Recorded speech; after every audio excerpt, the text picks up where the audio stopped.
Envision a sanctuary where community and sustainability are the cornerstones of living. In this haven, every family is able to grow their own food, children flourish through homeschooling tailored to unlock their full potential, and education extends beyond textbooks, instilling self-worth and a deep understanding of the world around them. Here, goodwill isn't just an ideal, it's the essence of daily life, where respect for law and order harmonizes with the community's resourcefulness. This place isn't just a dream, it's a call to action for everyone who believes in a better, more connected way of living. Join us in building a future where each individual's contributions create a tapestry of enduring harmony and prosperity. Join us in Hotepistan.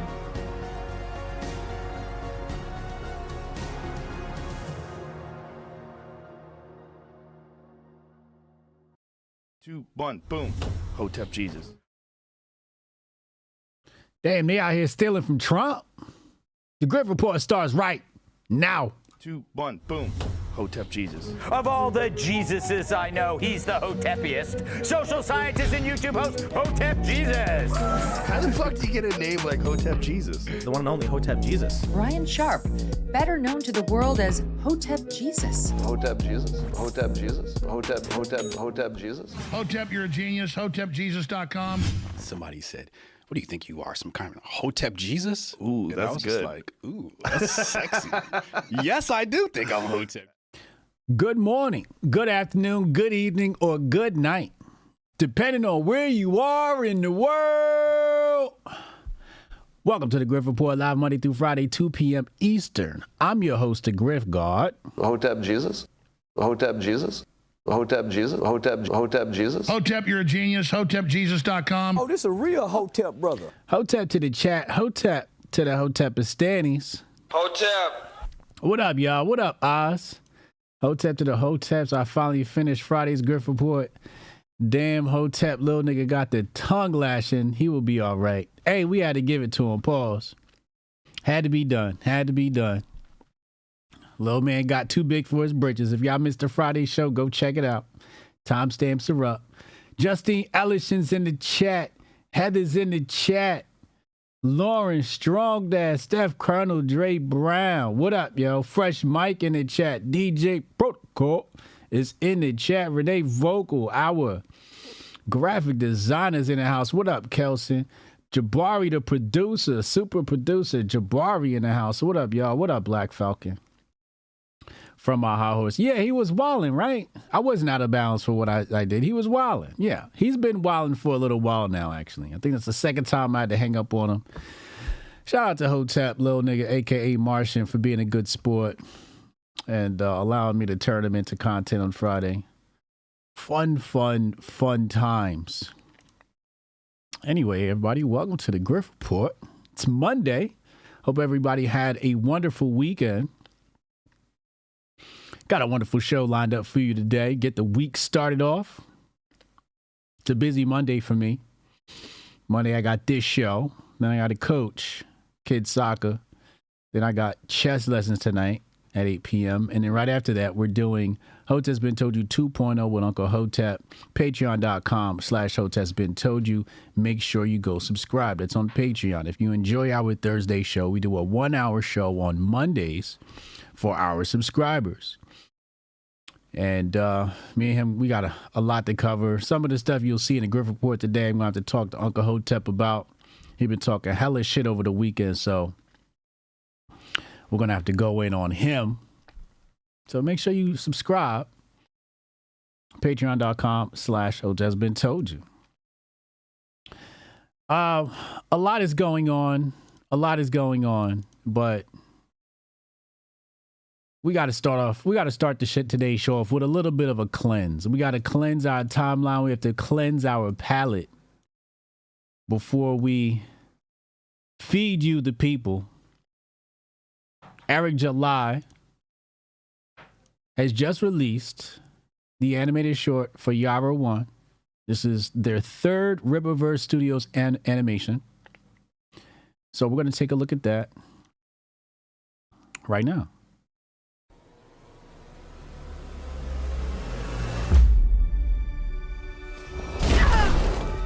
This woman is dangerous, reckless, and far too carefree.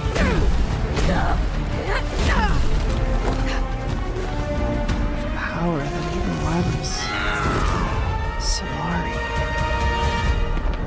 Interesting. What the hell is this crazy woman up to?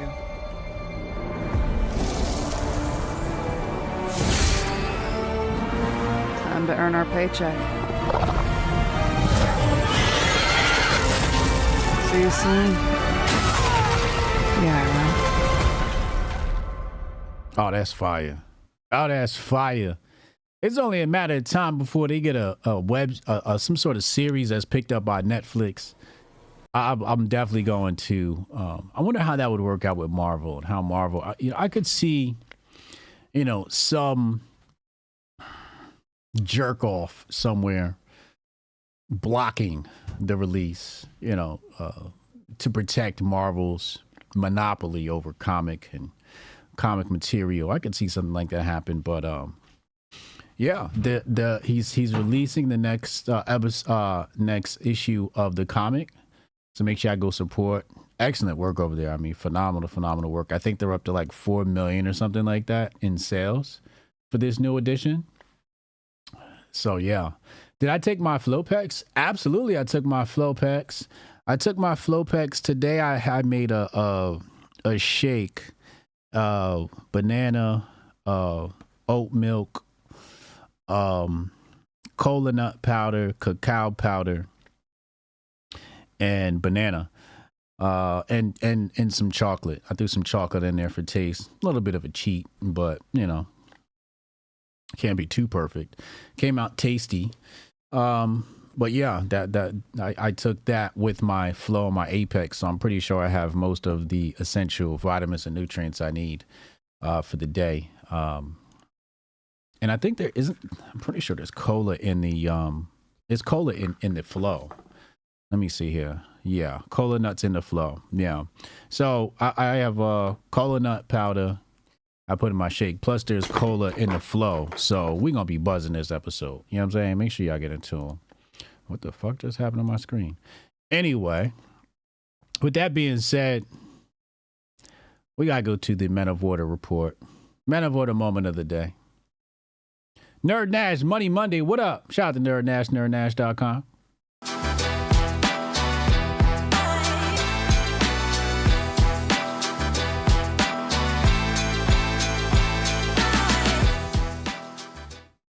So last week, Friday, somewhere in the middle of the stream, beginning of the stream, we saw the Diddy video where he was committing acts of violence. He was assaulting Cassie. And Demick joined the stream that day, last Friday. And he said the only thing he can do now is the whole apology and, mental health thing. And it's almost as if Diddy's people were watching, because check out his apology. It's so difficult to reflect on the darkest times in your life, but sometimes you got to do that. I was fucked up. I hit rock bottom, but I make no excuses. My behavior on that video is inexcusable. I take full responsibility for my actions in that video. I'm disgusted. I was disgusted then when I did it. I'm disgusted now. I went and I sought out professional help. I had to go into therapy, and go into rehab. Had to ask God for his mercy and grace.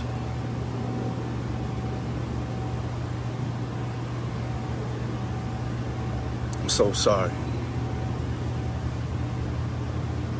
But I'm committed to be a better man each and every day. I'm not asking for forgiveness.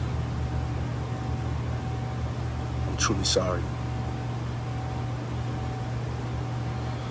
Now, some people would say, His son came out dissing the FBI, and this is CNN with the clapback, releasing the footage, etc., etc. It's a hell of a take, but Diddy damn sure shouldn't have let his son release no diss song, you know, in regard to the case. If he was going to diss somebody, diss some other rappers. Don't bring up the case, man. Don't taunt the Illuminati. Why would you do that? That was stupid. Protocol brings up a good point. He says, didn't he say he didn't do it though? And that's the thing. That's what's wrong with this apology is, you know, this apology was supposed to come months ago. Okay. And he was supposed to admit to it, et cetera, and apologize. And he said he was innocent. He did no wrong. And now the video footage, and now all of a sudden he's not innocent and he is wrong. And, you know, he's seeking mental help. And like Heather said, let me find her comment. She said, classic PR playbook. Exactly. And this is why I think Demick was able to call it, because this is how you try and get in front of the situation, admit your guilt, and then say, hey, I'm going to seek help and, you know, mental health and all of that garbage. Diddy, apology declined. We don't want to hear about it. And you know who else doesn't want to hear about it? You know who else doesn't care about your apology? In your own city, the mayor Eric Adams had to speak on this. Let's take a listen. You've been very outspoken about breaking the cycle of domestic violence in New York City. And given everything that's developed over the weekend with P. Diddy, what are you thinking about possibly rescinding the honor that you gave him last year when you presented him with the key to the city? Damn, just last year? Nasty work. I think all of us were deeply disturbed by watching that chilling video.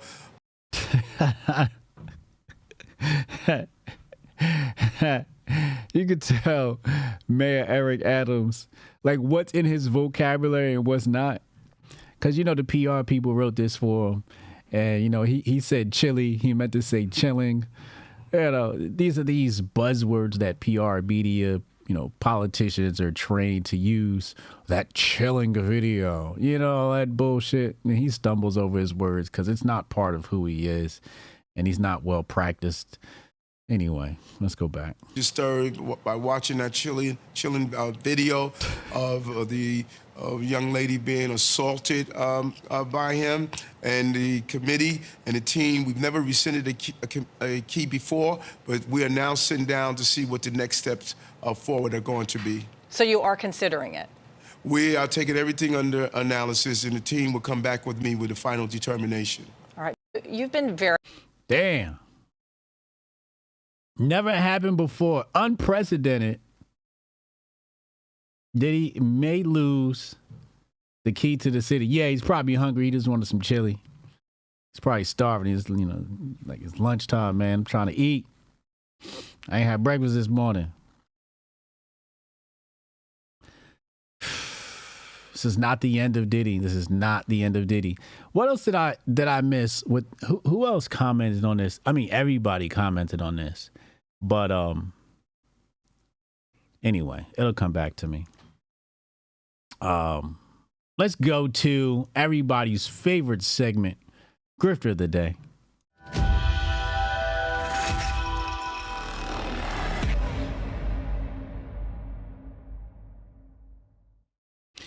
Grifter of the Day. Y'all already know who wins Grifter of the Day. You already know. This is just despicable. This is just sad. Michael Cohen just admitted to stealing tens of thousands from the Trump organization. I think it was the campaign. So he's a convicted liar, now also a thief. Let's go to the tape from Fox News. Finch. And Cohen confirms that he owed Red Finch 50 grand and never paid the full cash. Trump's attorney, Bland, says, you stole from the Trump organization. Cohen says, yes, sir. He also confirms lying to Alan Weisselberg. I don't know how many that is on the list, but that's That's another prevarication. And Cohen says he never pleaded guilty to larceny. On they go. Blanche presses Cohen. You did steal from the Trump organization based upon the expected reimbursement of Red Finch. And he says, yes, sir. So that's Finch. Hold on. I want to see, because that's Fox, right? So you always got to look at these reports from both sides. So let's type in Cohen. I want to see what CNN said. I tell you, I was at a, here it is. Did I tell you I was at a dinner and a gentleman told me that his go-to news outlets, I asked him what his go-to news outlets were, right?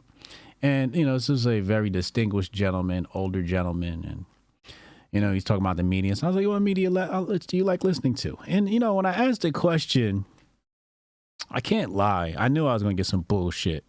But a part of me was hoping to hear, you know, this gentleman name like maybe a podcast or some independent news media that he preferred, even if it was less leftist or whatever. You know, I think it said CNN and CBS. Anyway, let's see what CNN had to say. Correct.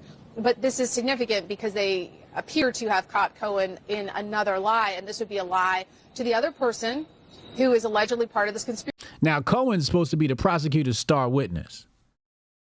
And if that's their star witness, this Trump case is falling apart. Conspiracy, Alan Weisselberg, who prosecutors have chosen not to call because they believe that he would not testify, that he would plead the fifth. The judge has urged them to bring him in anyway. They have not done that. So Blanche, once again, now focusing on the retainer agreement. What this also does is it puts the onus on Michael Cohen. It was Michael Cohen who arranged this scheme, the repayment scheme. If he's the one fudging to Alan Weisselberg and lying about this and twisting that, it puts more of it on him than either Weisselberg or certainly on Donald Trump. And so far, there is no direct link proven beyond a reasonable doubt to the defendant in this alleged conspiracy. There is a lot of evidence that has been presented. There's testimony from Michael Cohen.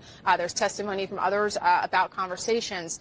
But that is the goal of the defense team. Mm-hmm. And this right here, this line of questioning, so far, they have established that Cohen may have lied in order to get some of this money. But the prosecution's going to get up and talk about this. And what Michael Cohen...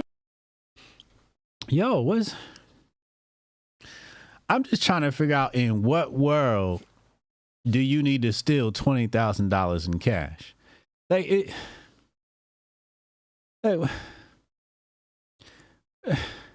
What was he going to do with that money?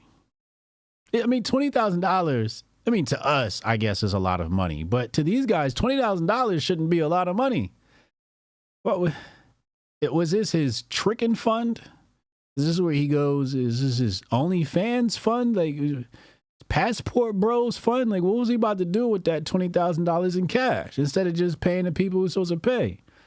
This is some real scumbag work here. This is exactly why he deserves Grifter of the Day. And again, if this is the star witness, if this is the reporting from CNN, looks like this Trump case is, like, as we all said, a huge nothing burger. It's going to go away. He's going to walk. This is the star witness?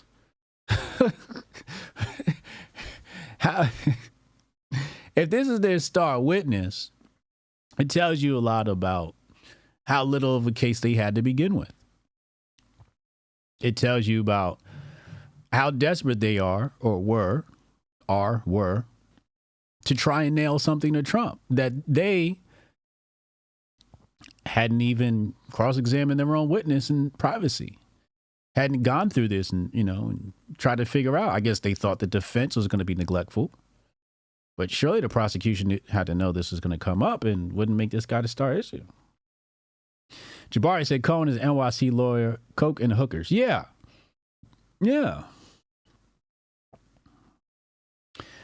Stewart said, stop playing coy, AJ. He took the dive for Trump. Is that what's happening here? I haven't been keeping up with the case. I have no clue. So your guess is better than mine. Yeah, hoflation is definitely real.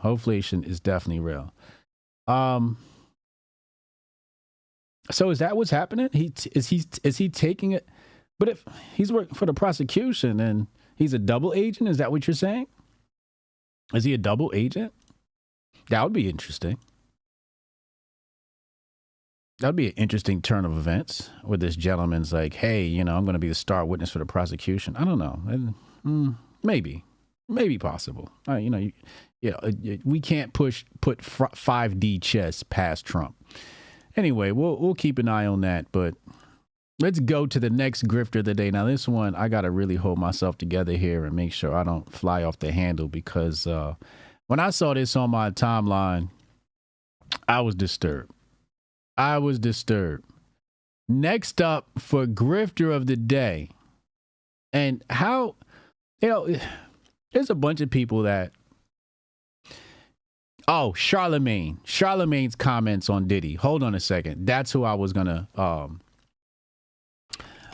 show y'all. Charlemagne's comments on Diddy just came back to me. The flow must be kicking in.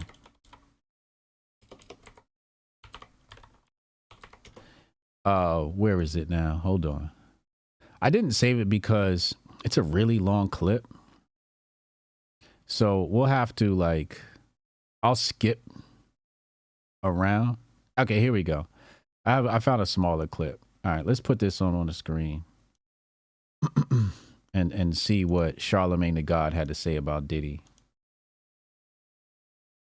Now, he's not sorry. He's sorry that video leaked. And he's sorry he got caught. See, up until that video being released, Sean Combs was denying everything. Sean Combs put out a press release. They put out a press release, him and his team, that said, for the last couple of weeks, I have sat silently and watched people try to assassinate my character, destroy my reputation and my legacy. Sickening allegations have been made against me by individuals looking for a quick payday. Let me be absolutely clear. I did not do any of the awful things being alleged. I will fight for my name, my family, and for the truth. Yeah. His lawyer has been screaming since all these allegations have come out that this is a witch hunt. Diddy is innocent, and these people are looking for a quick payday. You let your son put out that weak-ass record, Pick a Side, taunting the FBI, basically telling people, keep that same energy when the smoke clears. Diddy, you posted on your page, time tells all. Yes, it does, sir, and it has told us that you are a liar. Okay, this is what I mean when I say people wake up every day and just volunteer lies. Diddy, how are we supposed to believe anything that comes out of your mouth? And furthermore, why should we not believe the rumors of things going in your mouth when you out here volunteering bold-faced lies? You would still be lying to us right now if it was no video. You didn't even apologize to Cassie in the video. Nor did you apologize for lying that you didn't do what you knew you was on tape doing. Yeah. So who was this apology for? I'll tell you who it was for. Diddy's ego. You know who we gotta nominate also for Grifter today? Charlemagne and the Breakfast Club. Hotep, you're a genius. HotepJesus.com. Because when the allegations first came out, they were very silent. Chat, correct me if I'm wrong, but the Breakfast Club was sort of standoffish. Oh, we can't jump to any conclusions. Let's wait for more details. Didn't have much to say. Now that video dropped and Cat's reputation is on the line for not commenting, you saw they pressed Joe Button this weekend in the Twitter Spaces asking why he hasn't commented yet. But I remember the Breakfast Club. Very, very silent. Anyway, let's go to the next grifter of the day. Joe Biden speaks at Morehouse College? Is this where we are in 2024? We haven't learned any lessons? Let's listen to this fool. Today. You missed your Now, Morehouse is a historically black college. A historically black college. HBCU, they call it, right? Out of all the people in the world, out of all the FBAs in the world, all the black men, all the ADOS, all the Negroes, African Americans, they couldn't find anybody available to speak. They could have called Hotep Jesus. I'd have pulled up and gave him a fire-ass speech. I'd have had these cats ready to go out to the workforce, fired up. They couldn't find nobody.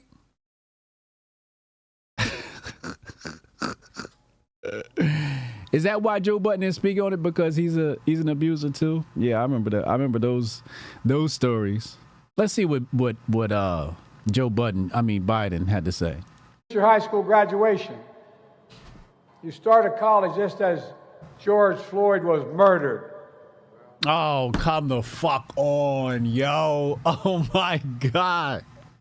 I didn't watch this. You know me, I like to have a natural reaction, and I'm already disgusted. How long into this clip are we? 10 seconds into this clip, and here this nigga go bringing up George Floyd.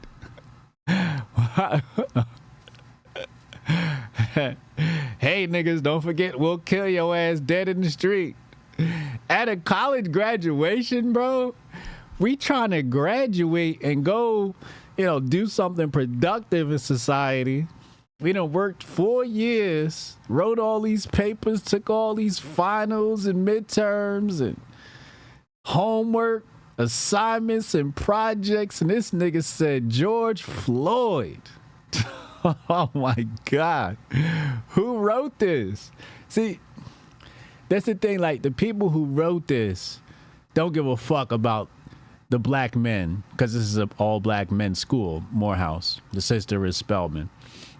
I don't give a fuck about the black men graduating from this college, okay?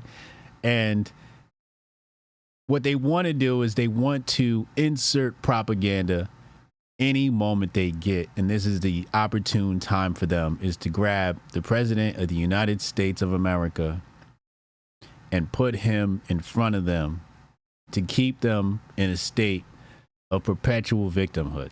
This is insane. And there was a reckoning on race. It's natural to wonder if democracy you hear about actually... A reckoning on race? What?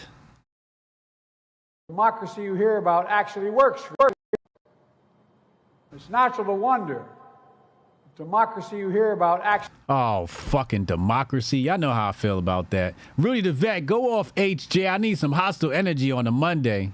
I'm trying to keep it calm on a Monday, man, but this shit is pissing me off. And now he's talking about some democracy, George Floyd, democracy. This is already off to a rough start. It's natural to wonder if democracy you hear about actually works for you. What? Democracy actually works for you? It's the part where the red wokes hop in and they say, we're not a democracy, we're a republic. There's that rebuttal. But this concept of selling democracy, I am tired. I am so tired. What is democracy? Yeah, what is it? If black men are being killed in the street, what is democracy? Betrayal of broken promises still leave black communities behind. What is democracy?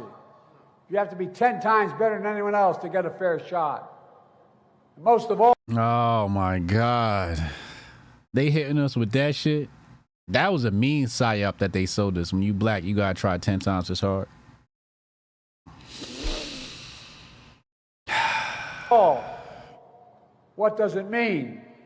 As we've heard before, to be a black man who loves his country, even if it doesn't love him back in equal measure. What? It doesn't love him back in equal measure. What does it mean? As we've heard before, to be a black man who loves his country, even if it doesn't love him back in equal measure. Fuck is he talking about?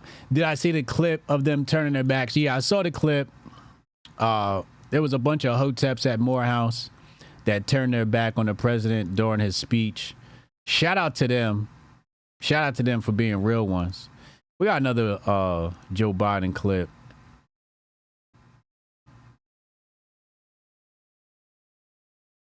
Let's see here. I hope this isn't the same one. This one is from N Wokeness, so I know they're upset. We're both upset for two completely different reasons. It's natural to wonder if democracy you hear about actually works for you. Oh, it's the same clip. All right. What did he say? 2023 interracial homicides, 86 blacks were killed by whites, 48 whites were killed by blacks. Oh, brother. Spare us. And wokeness, spare us the bullshit. You know, ladies and gentlemen, you know what? This is why I don't like university blacks. This is why I don't like university blacks. Because Morehouse being a school exclusively for black men, the African American male,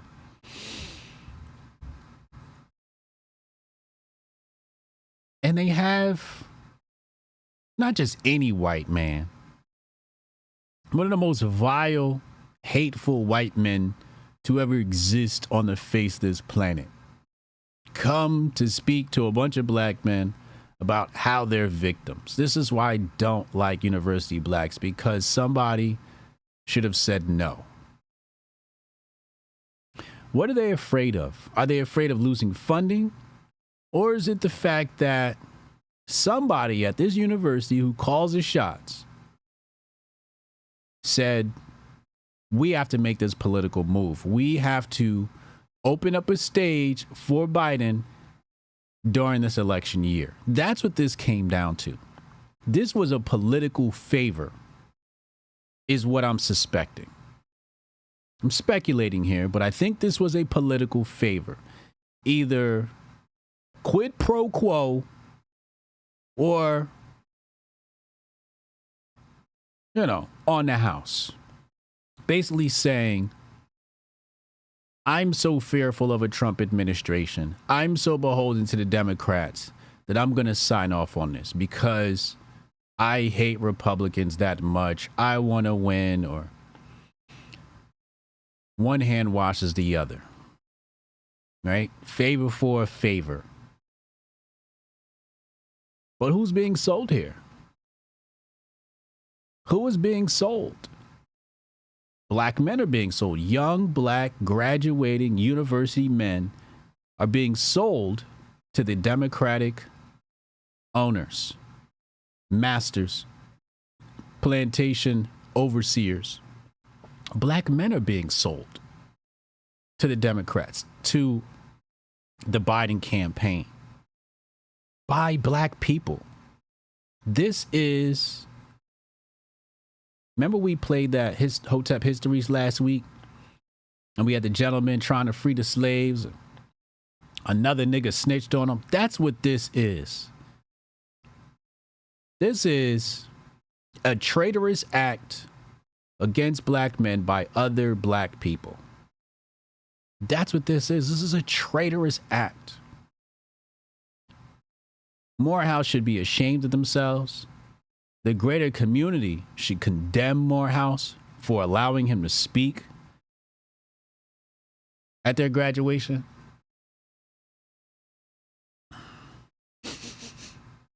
Thought I smelled something burning or something like that. Anyway, but Morehouse should be ashamed of themselves.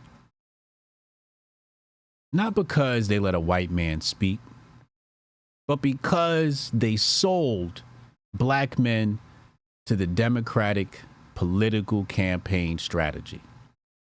That's why they should be ashamed of themselves. So to the black men who turn their backs on Biden, I say to you, Hotep. Hotep. Hotep. Hotep. Continue to reject. Continue to reject the propaganda forced on you. You didn't have a choice in the matter. The propaganda forced on you by Negroes complicit with the Democratic overseer plantation. See these black men here with their back turns? It should be more black men with their back turns. If I was one of these students, and everybody here knows, I would have stood up, 2 middle fingers in the air, and screamed at the top of my lungs, F you, Biden. I don't think there's a person watching this show right now that does not believe I would not do that. Everybody in this chat should know I would do that. Now, is that the decorum you want to have during a graduation? No. Would that cost me my ability to walk the stage? Possibly. So the only thing that would hold me back is my parents wanting to see me walk. So I would have had to wait until I walked to do it. But that's what I would have wanted to do. That's what I would have wanted to do. And the problem with this clip is there's not enough black men with their backs turned to Trump. That's the problem with this clip. There should be more. We've got 2 in this clip. And there should be more. Shout out to those brave souls, those 2 black men. Hotep Nation supports you. We love you. And we are sorry that they forced this upon you. But if you want somebody to illustrate how terrible this is and put into words how terrible this was, we have to look no further than Dr. Cornel West. And Cornel West here says, how sad to see the great Morehouse College, yes, a lot of history of Morehouse, embrace the war criminal and genocide enabler Joe Biden as an exemplar of peace and justice. The event was more propaganda for his failing campaign than an affirmation of the precious black brothers graduating from Morehouse. Martin Luther King Jr. is turning over in his grave because of this flagrant violation of his precious legacy. Hotep. Now, I ain't with him on this end of genocide. I can't get with Cornel West on that. But the rest of these words, yeah, you really nailed it. You really nailed it. It's right here. The event was more propaganda for his failing campaign. Hotep. You heard? Jane said HJ would have had the red cap on. Facts. I'd have pulled my MAGA hat out. You right about that. This event was more propaganda. That's the same take I had, Cornell. I'm glad you and I, at least us, can see that. That this was propaganda for a failing Biden campaign. Disgusting. Absolutely disgusting. Speaking of disgusting, we got another grifter of the day. Dom Lucre. Last week, we reported on the Bad Girls Club of Congress. Dom Lucre says, get that black bitch out of Congress. She's making all black women in power look bad. I'm getting tired of this Looney Tune shit. Now, Dom.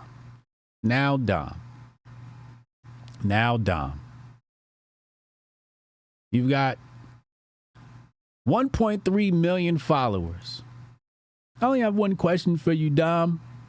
When is enough enough? When is enough enough? You took it too far on this one. I could see you call. You said I could see you say get that bitch out of Congress. Get that black bitch out of Congress. I mean, there's cooning, right? There's all types of cooning, right? There's Uncle Hotep type cooning.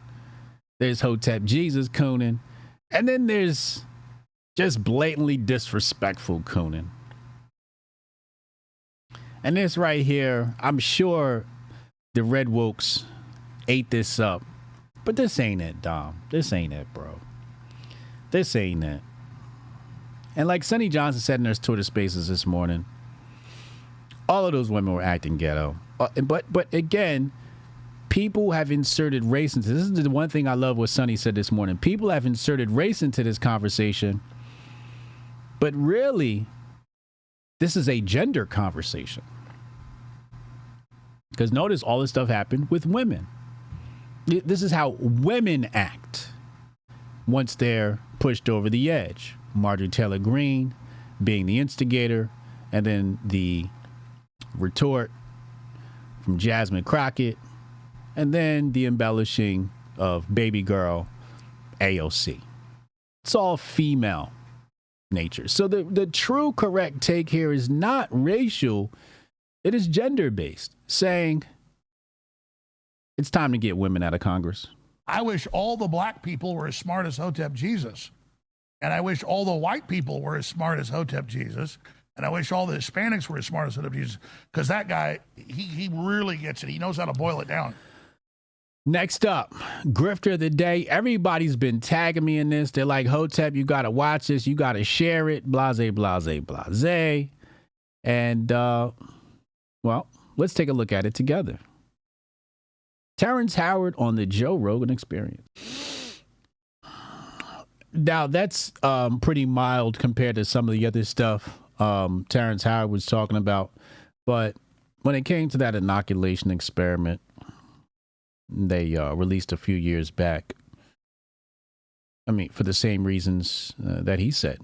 I don't trust the government. You know, I didn't need to do any research. I didn't need, you know, shout out to Dr. Peter McCullough. I didn't need Dr. Peter McCullough. I didn't need Project Rook. I didn't need Dr. Tanai Riggs. I didn't need any of these people to help me make my decision and say, I'm not taking this thing.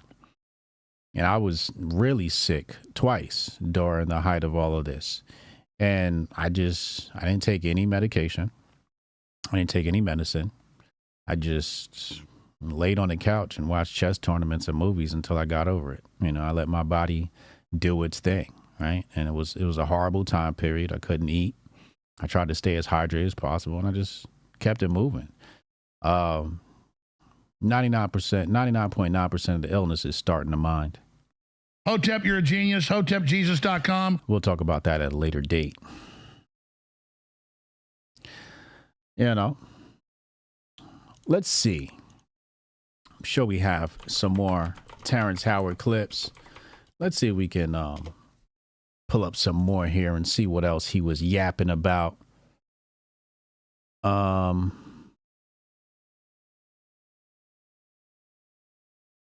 Here, let's go to this clip right here. Because it gets really deep. He gets really deep. And, you know, whether right or wrong, whether you agree or disagree, it's food for thought at the end of the day. Let's listen.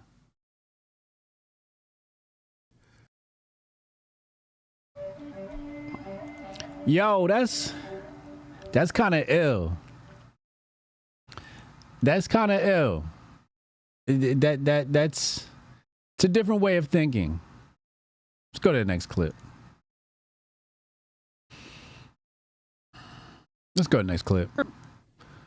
Time for a new lap. He on to something. I don't know what it is, but he's on to something. Because now I tweeted this out. I responded to somebody. You know, he showed a clip of, you know, some leftists at a college, and they said, you know, science is a lie. And I was like, yo, let her cook. I always said communists can identify problems really well. They just suck at the solution, right? And the truth is, we're definitely living a lie. We're definitely living a lie. Shit. Hey, yo. No. I think they right. This nigga is the real life's Tony Starks. He is the real life Tony Starks. Damn. But now I'm also mad at him. You the one that brought us this shit. Hotep, you're a genius. HotepJesus.com. It's your fault, Terrence. You should have never told these niggas how to build a VR, AR world, man. Should have kept this shit to yourself. This is great. This is great. All right, I want to watch this last clip, and then we're going to go into the DAP of the day. This one's a little bit longer, but we got time, right? This is not his field of study. He might be on to something, yo. This is not his field of study, though, right? No, he's astrophysicist. He's an astrophysicist. Hairway to Steph Stevens says he's a liar. How is he a liar? How is he a liar? He just showed you it's his patent he cited. How is he a liar? Yeah, this is a must listen. This is definitely I gotta sit down and take this whole thing in. I gotta take this whole thing in. But Walter Russell talked about that the Earth. He comes off as a con man. That's what I was first thinking. He comes off as a comment. I was thinking that at first, but now after further review, let's watch. I'm gonna try and make a finalization, a conclusion. Yeah, I'm gonna have to watch this one. This sounds very, very interesting. I saw people talking they shit, go watch it. And I'm like, from the clips I saw, like not these clips, I saw different clips, and I'm like, is this nigga for real? I'm always skeptical of people, but now I'm like, he might be on to something. Because I don't trust the information we've been sold. Anyway, let's go to the next clip. It's time for Dap of the Day.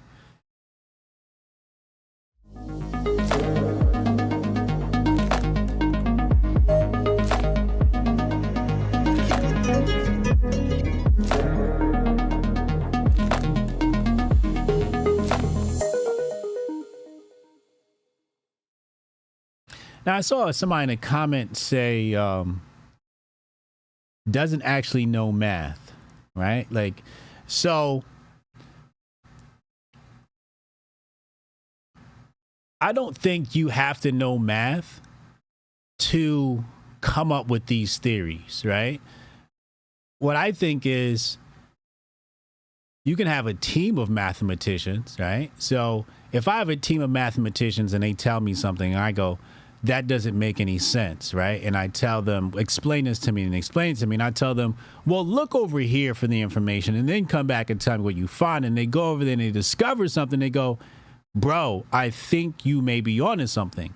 So I think it's him and his team, and the team is probably full of genius mathematicians. I think they actually know the math, and he's more like the guiding star, because I've done this with math isn't the same as politics, but I've done this with politics before, where I've said something's fishy over here, and I've called my political advisors and said, yo, look over here, and they go, yo, that is something fishy going over there.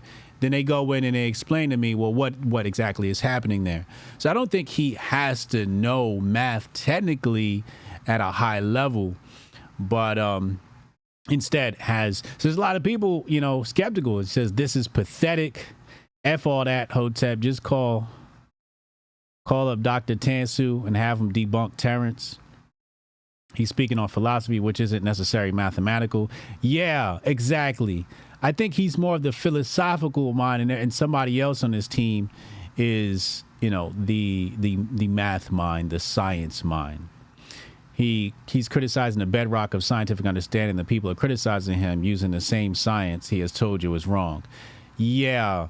Well, that's the thing, right? Like when you have people who have learned a certain way their whole life, and then somebody comes along and says it's wrong, you're going to get, those type of responses where somebody says, no, he's a kook and all this other shit. Anyway, Dap of the Day. Jeff Charles, he puts out this poll. And it didn't look like this before. Whose philosophy was better for Black America? Martin Luther King Jr. or Malcolm X? Yeah, these people are the science is settled type. Yeah. You challenge the science and they go, no, the science is settled. They sound like the anti-vaxxers. Exactly. And I think that really made me believe, some of the stuff is the fact that he had his patent borrowed from. I'm a bit concerned. Now, I was a bit concerned because Martin Luther King Jr. was in the lead, and I commented and I said, MLK is winning. Your followers cannot be trusted.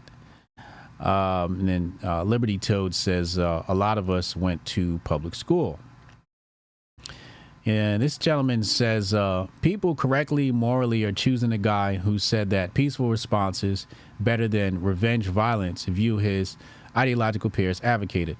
Also, you probably need to differentiate between the pre and post Hajj Malcolm X because they were two different people. You should add in Garvey and Du Bois. Well, let's deal with, El Hajj Malik Shabazz, right? Because El Hajj was different, right? And I don't think a lot of people know about the El Hajj version of Malcolm Little, aka Malcolm X. who was probably more in alignment with MLK in that time period after he went to Mecca, right? I think he was more in line with MLK at that point. Most definitely more in line with MLK. But it seems to me that even the red wokes have a fascination with MLK. And I think this comes down to is choosing the difference between Christianity and Islam. And I think many of them are saying Islam's bad, so let's just axe Malcolm X. So, you know, that's what I'm speculating. So I don't want to look into this any further because I'm pretty sure that's what it is. Also, you know, he's talking about peace versus violence. And well,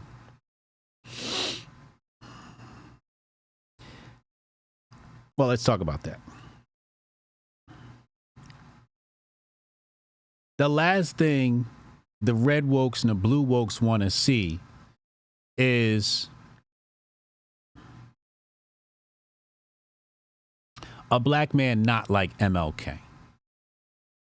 And we saw that last week where we had the Bad Girls Club of Congress and everybody chose to call the black woman ghetto and Marjorie Taylor Greene can do no wrong, right? But that's that Puritan mindset where when you're black, you're supposed to take abuse on the chin and act with a certain level of decorum, and violence is never necessary. Whether it's verbal violence or physical violence, the red wokes and the blue wokes want a good-mannered Negro. And that's why they prefer MLK over Malcolm X, because Malcolm X, I mean, you got to thank the guy for being an advocate of 2A, right? You would think that more red wokes would be on his side because he was an advocate of 2A. And he demonstrated that right in public. But and even his style of dress, right? Like MLK wears the monkey suit. Malcolm X does not wear the monkey suit. He wears, you know, he started wearing the more traditional Islam garb when he became El-Hajj Malik Shabazz, and, you know, bow tie instead of the phallic symbol of the necktie, right? But there are various reasons, much of, you know, I've already discussed, and I'd love to hear from my callers on why you think people are choosing MLK over Malcolm X. It's disappointing. You know, it's not to take away from MLK, but the way the question is worded. You know, Martin Luther King Jr. advocated for, or at least according to his ghostwriters, Stanley Levison or whoever, white kids holding hands with black kids. You know, that bullshit, the integration bullshit, right? And Malcolm is more like, let's do for us. I personally think Malcolm X's doctrine is better for black folks. You know, this concept of turn the other cheek, and, you know, let's put it like this. Malcolm X was the first Black Lives Matter grifter. Hotep, you're a genius. HotepJesus.com. He's the first Black Lives Matter grifter. You know, he's the first Black Lives Matter grifter. That just is what he is. Everybody knows, well, I shouldn't say everybody knows, but people should know by now that the sit-ins were staged. How do we know? What's the first piece of evidence we know that Martin Luther King Jr.'s sit-ins were staged? They had cameras. They were video recording them. This was the TikTok era before TikTok. Hotep, you're a genius. HotepJesus.com. Oh, that's a good point from Mike. Mike says MLK's philosophy was the one implemented. We didn't see Malcolm's philosophy put to work. What we have now is the philosophy of MLK. Boom. Argument done. I love that. I love that. But the focus for any group of people, whether they be black, white, Asian, or Hotep, is to focus on yourself, to exclude the other groups suspend them in time momentarily while you try to figure out what to do for yourself. You know, buy black, invent black, you know, FUBU, for us, by us. So if we're talking about who's better for Black America, you know, I think the reason why people have chosen Malcolm X is, number one, they don't understand the concept of nationalism. They don't understand the concept of tribalism, nepotism, the concept of power, and really how to galvanize power as a group of people, and really going based upon a PR campaign. You know, MLK's PR campaign is much better than Malcolm X's. And I don't want to take anything away from MLK's legacy, but his PR campaign has stood the test of time, and he's sort of like the Black Jesus of the Black community. Even, you know, before Charlie Kirk excoriated him, you'd see him often quote him. But MLK is the epitome of what they want Black men to act like. They want Black men to act like Martin Luther King Jr. But the truth of the matter is we need both. We need MLK and we need X. We need El Haj and we need Martin. Or we should say Michael. Because Martin's his adopted name, right? You need both. But I think X is much better for Black people. Last one here, then we're going to go into the phone calls. Just a quick update. Tom Emmer says, the idea of a central bank digital currency is more than alarming. It is downright un-American. This week, the House GOP will uphold the American values of privacy, individual sovereignty, and free market competitiveness by passing my CBDC Anti-Surveillance State Act. Now, I've covered this in the past. And now, you know, as I've been following and sharing information about the CBDC, I'm starting to understand what Jag from Syscoin and many of the old school Bitcoiners, the guys, those day one Bitcoiners, are saying. Like, the CBDC is technically already here. And I think the way that these things get sidestepped, we were talking in, if you haven't joined our Telegram group, link in the description box below, but they're talking about in the Telegram group how Trump is going to be the scapegoat for the CBDC. Now I'm starting to think that they're going to make Tether or the USD stable coins public utilities because they have surveillance built in. Cryptocurrency has surveillance built in. And then the only thing that's going to matter there are the money transmitters, the financial institutions, both private and public, and for example, just wallet service providers, right? Wallet service providers. And I think there could be slow incrementalism in Congress surrounding the USD stablecoins, that over time they can create a CBDC without having an actual statement saying this is a CBDC. They'll have it working and active. They may even pull a situation like we saw last week in, I believe it was Rwanda. No, Cuba. Everybody was talking about Cuba, where there was cash shortages. They're going to come up with these cash shortages to force people, the elimination of cash. And I think that's the real bigger story here. It's not really so much that there's a CBDC coming. Really what we're talking about here is the elimination of cash. That's the real story here. And that's why I kind of slowed down on the CBDC thing, because I'm like, this is elimination of cash. So when you see these conversations, just understand that, you know, it's supposed to be passed in the House this week. I think it's all well and good, but the powers that be are always one step ahead of Congress. And I think the big concern here is the elimination of cash.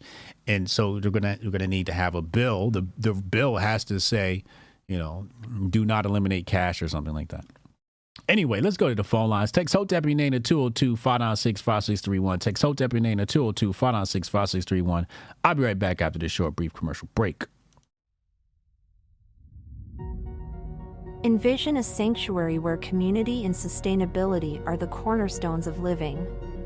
In this haven, every family is able to grow their own food, children flourish through homeschooling tailored to unlock their full potential, and education extends beyond textbooks, instilling self-worth and a deep understanding of the world around them.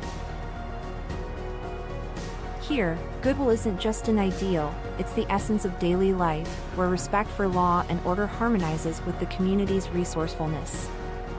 This place isn't just a dream, it's a call to action for everyone who believes in a better, more connected way of living. Join us in building a future where each individual's contributions create a tapestry of enduring harmony and prosperity. Join us in Hotepistan.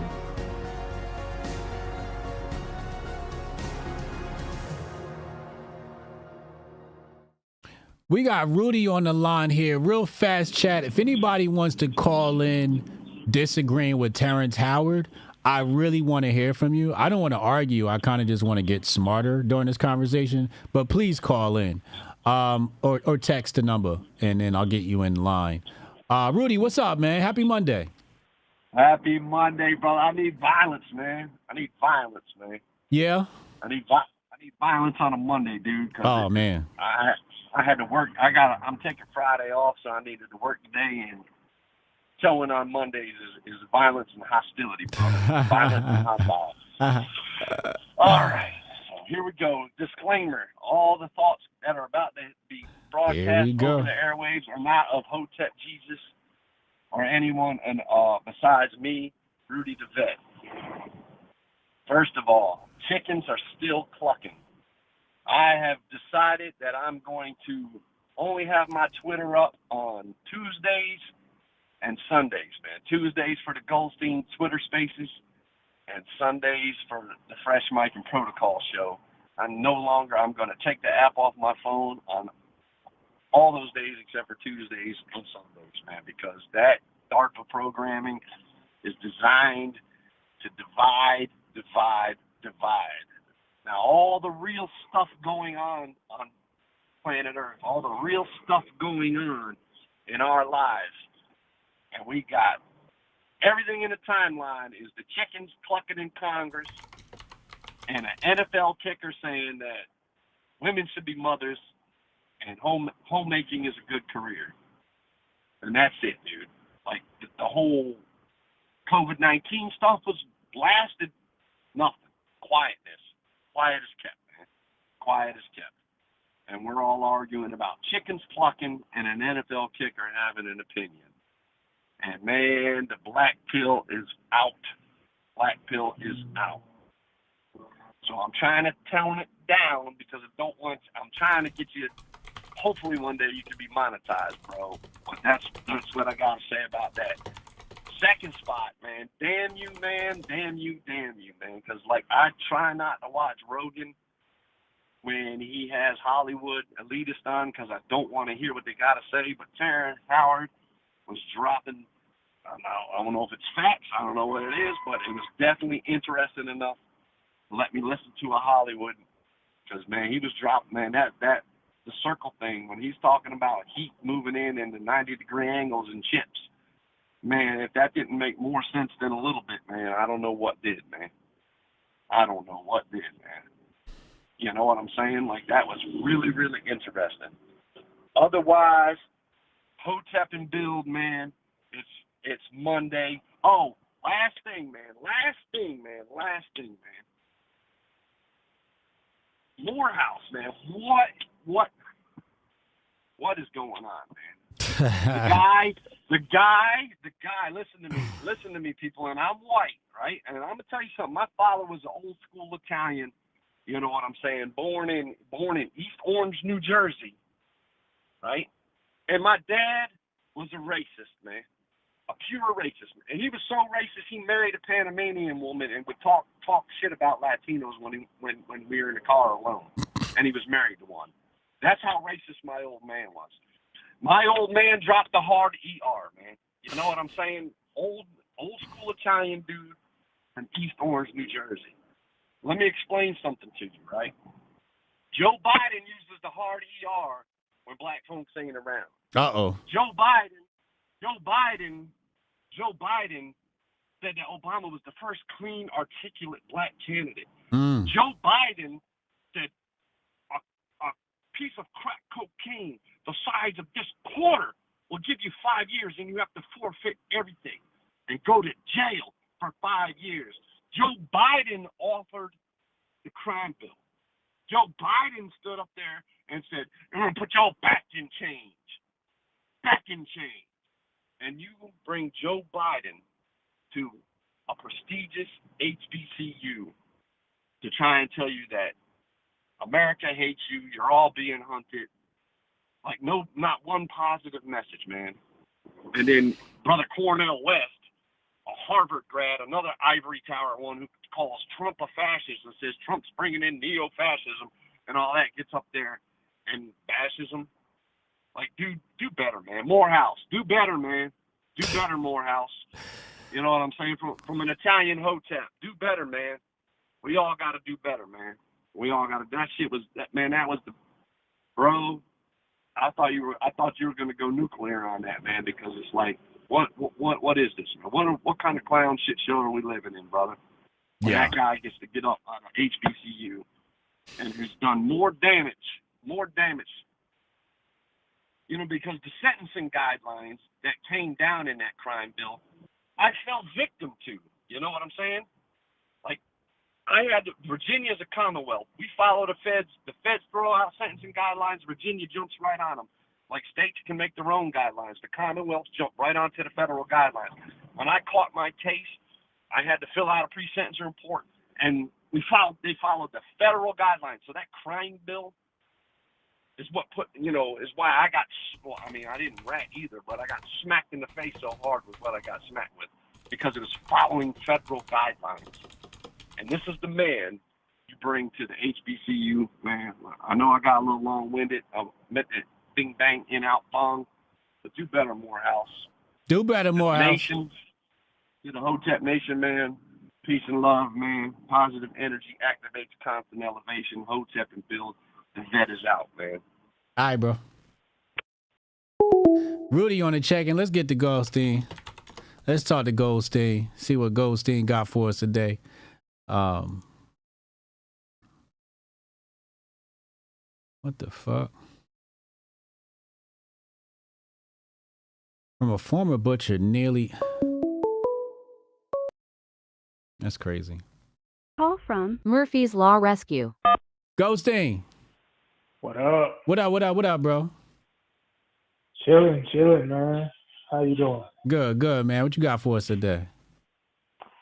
The Trump trial is a fucking farce. Yes. Not in the way you motherfuckers are thinking, though. Okay. All you MAGA fucking cult members, all right? The shit makes for great TV. It makes for great TV. You got motherfuckers throwing dicks with Alvin Bragg's face on them out in front. It makes for great TV, all right? Just like most fucking great TV, though. It has writers. It has episodes. It has seasons.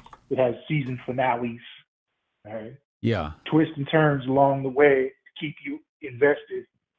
But the TV and all the shows on it are just as fake as this fucking trial. Stop with this shit. This trial is a farce. This is true. This is set up to get you motherfuckers a rallying point. That's all this is. You can't see that by now. I don't know what to fucking tell you. Oh, this is a real Hotep brother. Big facts. As far as Works for both sides, yeah. Man, as far as this Morehouse bullshit, my commencement speech would have been very direct and to the point. All right? Yeah, you got Joe Biden up there doing Joe Biden things and Democrats doing Democrat things, but the motherfuckers responsible for that fucking travesty was the goddamn niggas in the audience. Y'all responsible for that shit because you entertained that dumbass shit. The minute his motherfucking name went on the goddamn header, y'all asses should have never showed the fuck up. Fuck that walk. The walk is pointless any goddamn way. Oh, this yeah, is a your real mama and Hotep them, brother. they'll get the tingle from it, but what the fuck is the purpose of it? There is none. All right. So my commencement speech would have been fairly simple. All you niggas are infidels and insurgents. Every last one of you motherfuckers, except for the niggas that turn their back, and to some degree, you niggas is fucking helping the insurgency because you're here.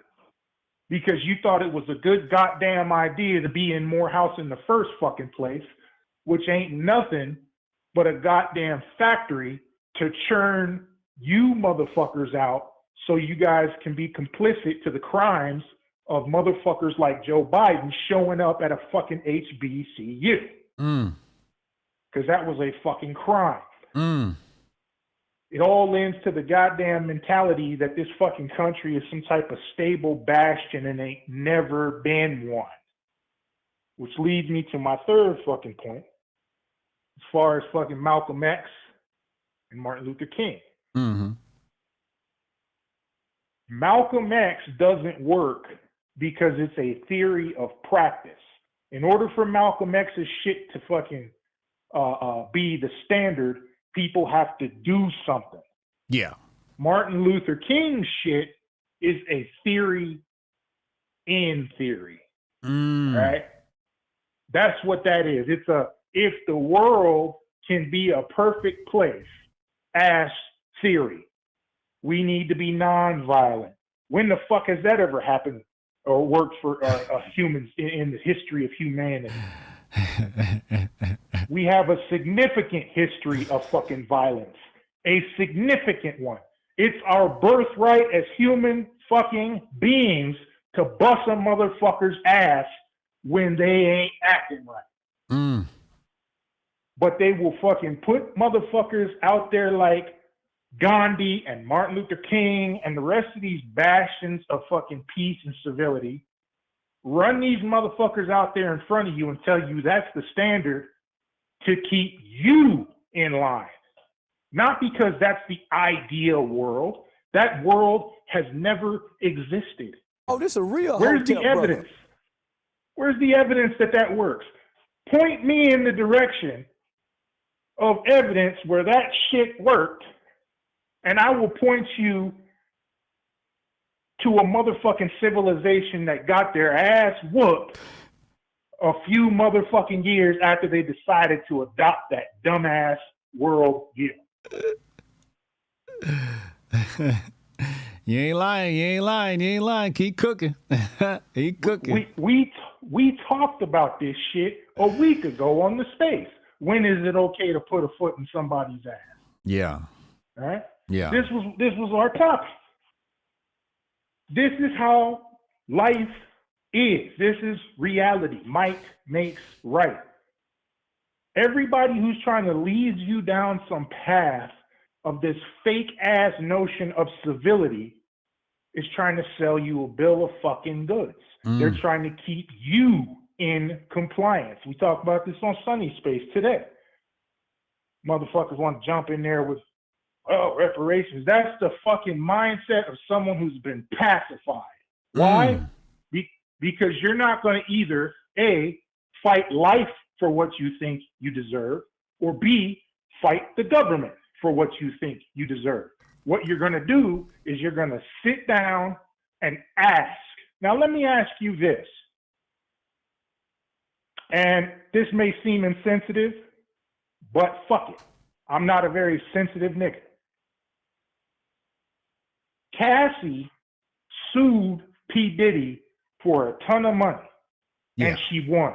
Yeah. Because she had the gun of law enforcement behind her to back that up. Right. Right? Now, let's ask this question. Would it have been effective for her after that ass whooping in the fucking hallway to then go back to that hotel room with that nigga and ask him to make her whole? No. Exactly. So that's what the fuck you're doing when you ask for reparations. You're in essence turning to Diddy after he done beat you the fuck up and say, hey, can you at least make me whole in some way? How is that going to work out for you? Now, what she did it the right way. She went and got that gun of law enforcement and the courts and said, nigga, you finna give me this. And it worked. Because that's how reality works. Quit jumping on these motherfuckers bandwagons who's talking about all this civility and all this notion of fucking peace. And fuck that. There's a time for that. That's usually, most of the time, that is usually within your own life. That's where you want to seek peace, within your own affairs and your own family. That's where seeking peace makes the most sense. But when you're going up against established powers, like I said, whether it be nature itself or the government, if you ain't going in there looking to tear shit up, you will lose. Oh, this a real Hotep brother. And I want to close on this one last point, and I'm out. Terrence Howard. That is a shining example of a smart, dumb nigga right there. That is the smartest dumb nigga you will probably see this year. Why do I say this? Because it goes without saying that that nigga is intellectual and intelligent and deep and a lot of other shit. But he damn sure wasn't smart enough to get that $4 trillion from that patent, now was he? Oh, this a real Hotep brother. Damn. That's all I got. All right, yo, Hotep and Bill. Hotep and Bill. Damn, shit.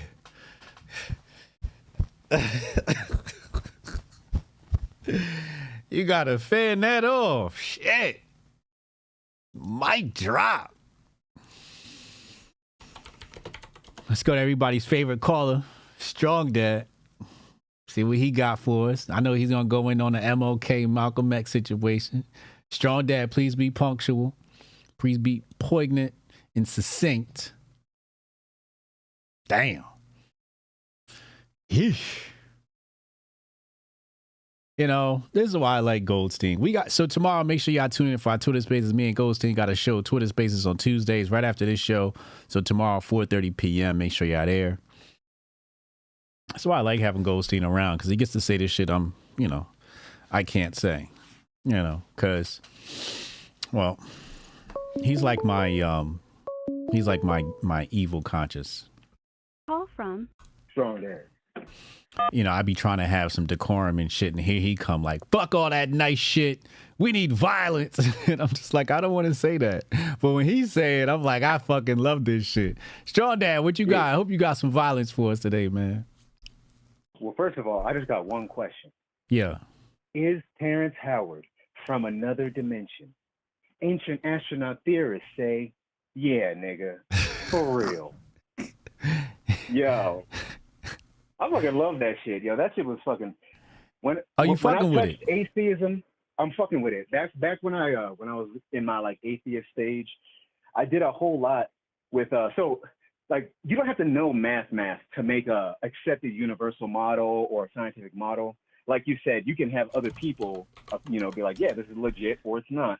And it's actually quite easy to propose this shit. And so there was a time when I was trying to make little universe models that I thought might work. And I was asking my homie who does AI shit, if he could tell me if I was on to some shit or not. And so when I hear shit like this, it just makes me, I love shit like that. Even if it's not real, just the work that it takes to do that should be respected. You know what I'm saying? It just should be respected. Come on now. But yeah. I you know what I'm saying? I love all that shit, but I want to move on. Okay. First of all, we should have chose Khalid Muhammad. I'm just going to say we should have chose Khalid Muhammad, but the decision is between, King and Malcolm. Yeah. And I'm going to tell you why. I'm going to tell you why people are choosing King. I'm going to tell you why even black people choose King. It's because of HBCU niggas. That's why. Yeah, it's definitely some university black shit. Yeah. HBCU niggas are addicted to the batteries produced by white on black violence, and they're adverse to real nigga shit like what early Malcolm was on. So they're never gonna choose King, and no one outside of black people is gonna choose, Malcolm is gonna choose Malcolm because they don't want to see black people act like early Malcolm. and they don't understand Mecca Malcolm, and so that's why they are still adverse to him, even though Mecca Malcolm is kind of more like what they need in their lives. So what everybody else, not what black people need in their lives. Mm-hmm. So really, that's why. I just think that they should have chose, like it should have been, Khalid. To me, Khalid was the best example because he tried to embody all of that in one, and he only became uber, on some super violent shit when everybody was trying to push him out, when the nation was even trying to push him out and distance themselves. I just feel like his stance on everything was the best for black people, the most powerful. You know what I mean? And it's the love of Malcolm is the reason why, like a nigga like Joe Biden would wind up on the HBCU stage. It's the love of it's the love of being afraid of fucking real nigga shit. The love of being a fucking victim is the reason why shit like that happens. It's the reason why they choose King. It's the reason why Joe Biden's on a podium. You know what I'm saying? It's HBCU niggas is going to do what HBCU niggas is going to do. And the people who control them, they're going to do the same thing. So all of that, even Just Question and this shit, it's all one thing. The answer to his fucking poll is the same reason why you see that cracker on a stage with all in a school for black men of all things. But I want to remind, the red wokes who listen and the red wokes who understand that we already as black men know this shit. And it gets fucking annoying when y'all keep telling us what Joe Biden has done. This shit is just as fucking annoying as when white liberals tell us, like, oh, they're going to shoot you in the street and shit. It's the same fucking thing. That's we a good know point. what Joe Biden did. We fucking know what he did. When shit happens, you don't have to tell us that shit. You don't have to give us a statistic. You don't have to give us a rundown. We as black men know this shit. You might have to give this to a non-Hotep black woman, but even these cooney ass niggas out here know the real truth. So you don't have to repeat that. If they're not on that time, they were never on it to begin with. So as a red woke, you gotta realize you're wasting your breath trying to troll them or trying to get them to wake up. Nigga, they don't care. They already know. And they're the reason why Khalid died and no one said shit. They're the reason why Malcolm was murdered and no one said shit. They're the reason why. It's because of niggas like that. So you just got to keep that in your mind. That's all I got. Love I it. Y'all. Hotep and Bill. Hotep and Bill. I like the comparison to the red wokes. That was great because the red wokes always try to tell you about how bad the Democrats are and all of that, and they still play. It's another form of the victim. Somebody says Goldstein, Wizard Jones says Goldstein is HJ's angry interpreter, like from Key and Peele. Exactly. That's a perfect analogy. Now, Jonah has texted me. He says, I am calling. Terrence don't know shit.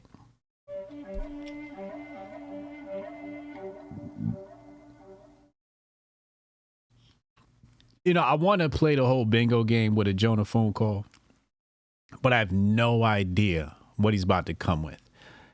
My only guess is he mentions Janice at some point. Call from Jonah. What's good? You texted me and you said, Terrence don't know shit. What did you mean by that? Let's skip over that first. Martin Luther King, right? Took his name from Martin Luther, so there's the whole part of that. But MLK was part of the program before he ever went to university and was writing about all the secret societies. The two papers that we brought up, and then there was a third one I know for a fact. So he was secret society long before he went to college, long before he started calling himself Martin Luther, right? Named after the Protestant who was all part of a dialectic. Yeah, all true. Yes. So when you ask why do people pick Martin Luther King, because they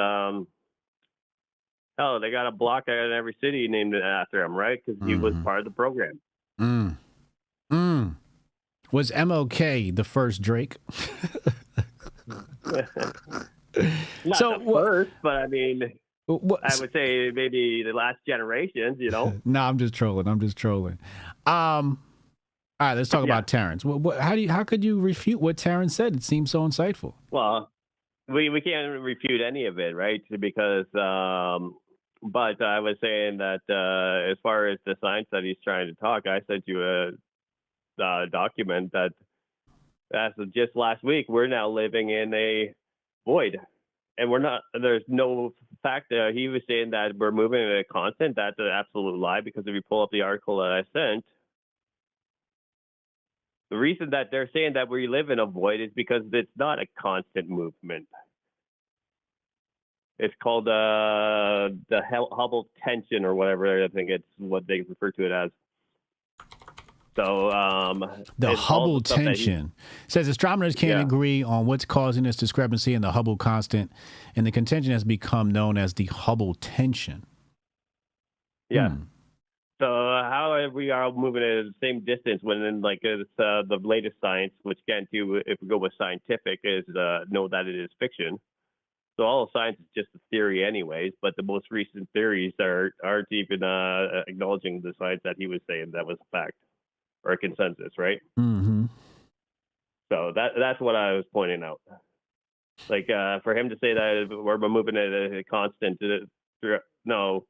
They're saying that no one is moving at the same tension or same constant. So that's why they created this whole new thing where we're in a void, because none of the bodies make sense of how they're moving in relation to each other. At least that's the most recent scientific lie.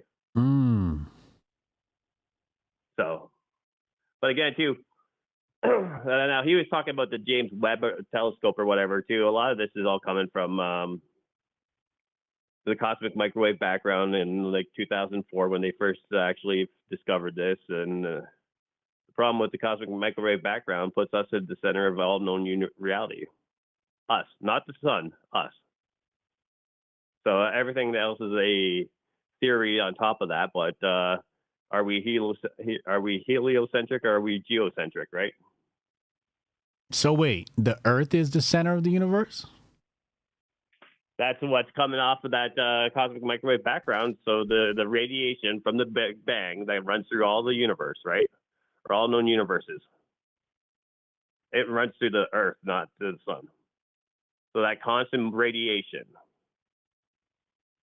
that runs through all known reality, right? Wait, where's this radiation coming from? From Big Bang. It runs through all the universes. Okay, but it's not running through it's running through the Earth, but not the sun. Yes, which puts us as the stationary one, if you want to look into that. For our galaxy, not the universe, for our galaxy. No, for all known reality.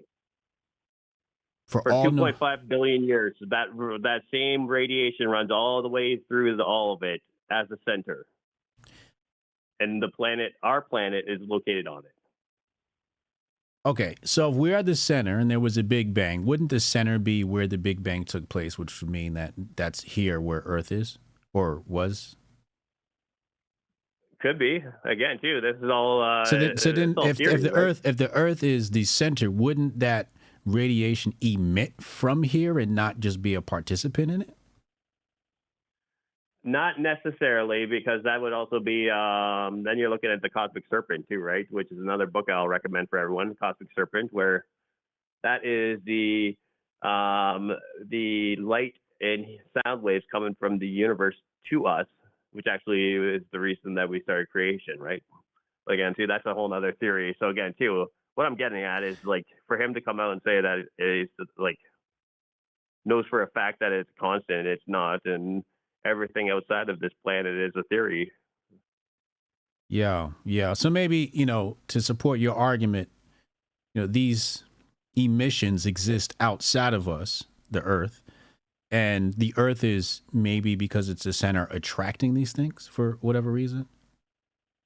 Well, again, too, that's all the cosmic microwave background, right? So they've been trying to discredit it ever since they found it in 2006 or 2004. Yeah. So that with the cosmic microwave background, it kind of points everything at a geocentric theory, right? But again, too, Jabari said there are no galaxies or outer space. I agree with him on 100% on that. But I'm pointing out the fact that, so what I was pointing out, the fact is that Terrence is saying one thing, and I literally have signs from last week that says that's not even true. There is no constant, right?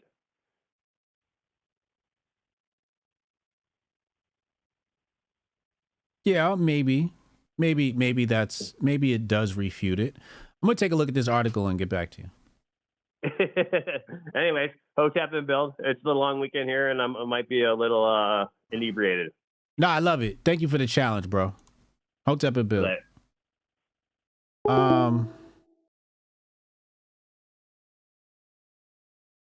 What is this?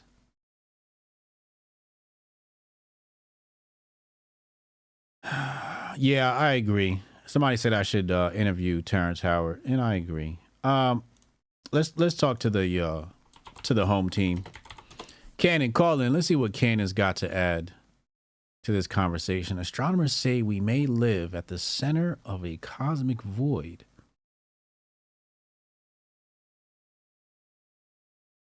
$2 billion light years wide that defies the laws of cosmology. New research suggests our galaxy sits right near the center of the KBC void, an expanse of relatively empty space that's 2 billion. How does science define the void?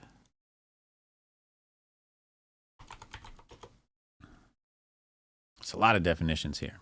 Not valid or legally binding, okay? Completely empty, right? Completely empty space. Declare that something is not valid. Okay. Discharge or drain away. So in science, the void space of vacuum, empty or vacant. Call from Cannon. Cannon, what's up, bro? What's up, yo? What's happening, man? What you got for us today? I told y'all niggas that Trump shit was dead in the water. Yeah. That was clear as day.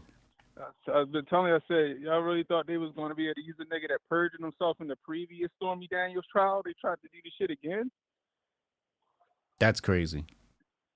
Same failed tactic. That shit was going to die. The minute he got on that stand, that shit was going to die because the nigga already perjured himself in the last Stormy Daniels trial. Yeah. It was never going anywhere. It was always just used to keep Trump off the campaign trail. Yeah, absolutely. 2, I told y'all niggas about Biden. I said these dumbass niggas at these HBCUs sitting out here applauding him and letting him come speak. This the same nigga that took $43 billion from y'all budget. Oh, this a real Hotep brother. Talk about it. The same nigga that took $43 billion from your budget the minute he got in office. Gone. It went from $45 billion to $2 billion. Just like that. Y'all let this nigga come talk. And y'all all happy, praising him and all this other bullshit. Meanwhile, he done took money from y'all. This is the funniest shit I've ever seen in my life. And they all happy about it. You know what I mean? And then you got... I got a clip I'm going to play. I got a clip I'm going to play after you get off. Yep, go ahead. Yeah, and then you got Cornel West up there capping too. But Donnie T, the one that gave these niggas the bag when he was in office. He did. They ain't had to come ask no more. Yeah. And he gave him an office in the White House. Oh, I don't remember that. The HBCUs got an office in the White House? They had an office in the White House when he was in office, yo. Wow. Yeah, Donnie T did that shit. Mm. Then the last thing I'm gonna touch on is the Martin Luther King versus Malcolm X thing. The reason why you see everybody, going from Martin Luther King, because we wasn't taught about Malcolm X in school. Right. We wasn't taught about Malcolm X in high school, or correct, middle school, or elementary school, and none of that shit. So that's everybody's default. Everybody's default is Martin Luther King.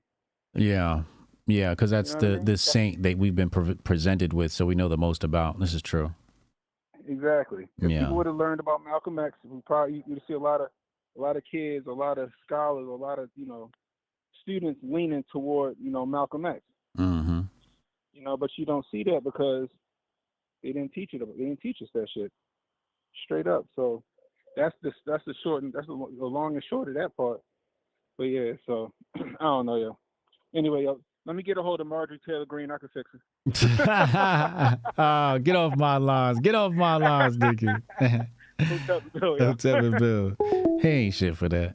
He ain't shit. He could have kept that to himself. Who is this? We got a new caller here today. Let's hear from George. We haven't heard from George. George, get on my phone line. She said, we were lucky. We learned about him in middle and high school.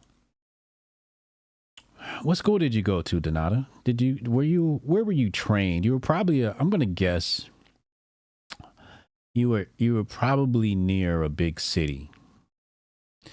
Big cities had very, like, I remember my niece and nephew, when they went to school, it was Africaned out.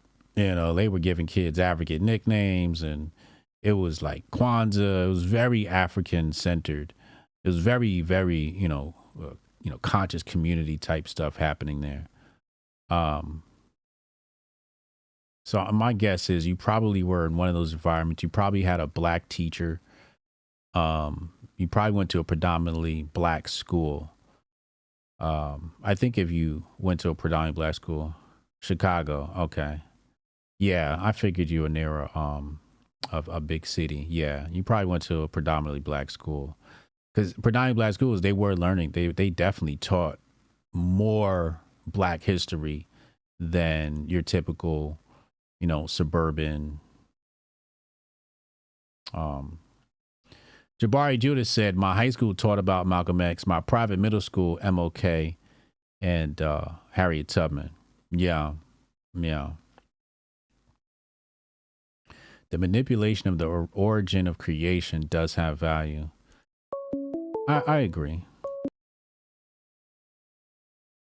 Call from George. George, what up? Hey, Hotep Jesus. What's happening? How you doing? I'm good. What you called to comment on today? I love that Terrence Howard stuff, man. Yeah, very Let me interesting. pull up my notes real quick. Oh, you made notes. Damn. So, quick background about me. I graduated with a degree in chemistry, ACS certified, which is a fancy way is I took graduate level courses as an undergrad. Okay. And I remember one of my teachers telling me that the good thing about grad school for chemistry students is that that's when you learn real chemistry. Everything prior to that was just a lie. Really? And so, yeah. And so those teachers, they had these cool, unique things. And I think one of the things that they touched on that Terrence Howard went into is called group theory, which is essentially looking at the shapes and angles of the atoms to calculate their molecular potential for energy and all these really cool things. Okay. And the way that it was taught, you could get the same type of answers just looking at how an atom looks like in comparison to doing the long, drawn-out, conventional way of doing these chemistry problems.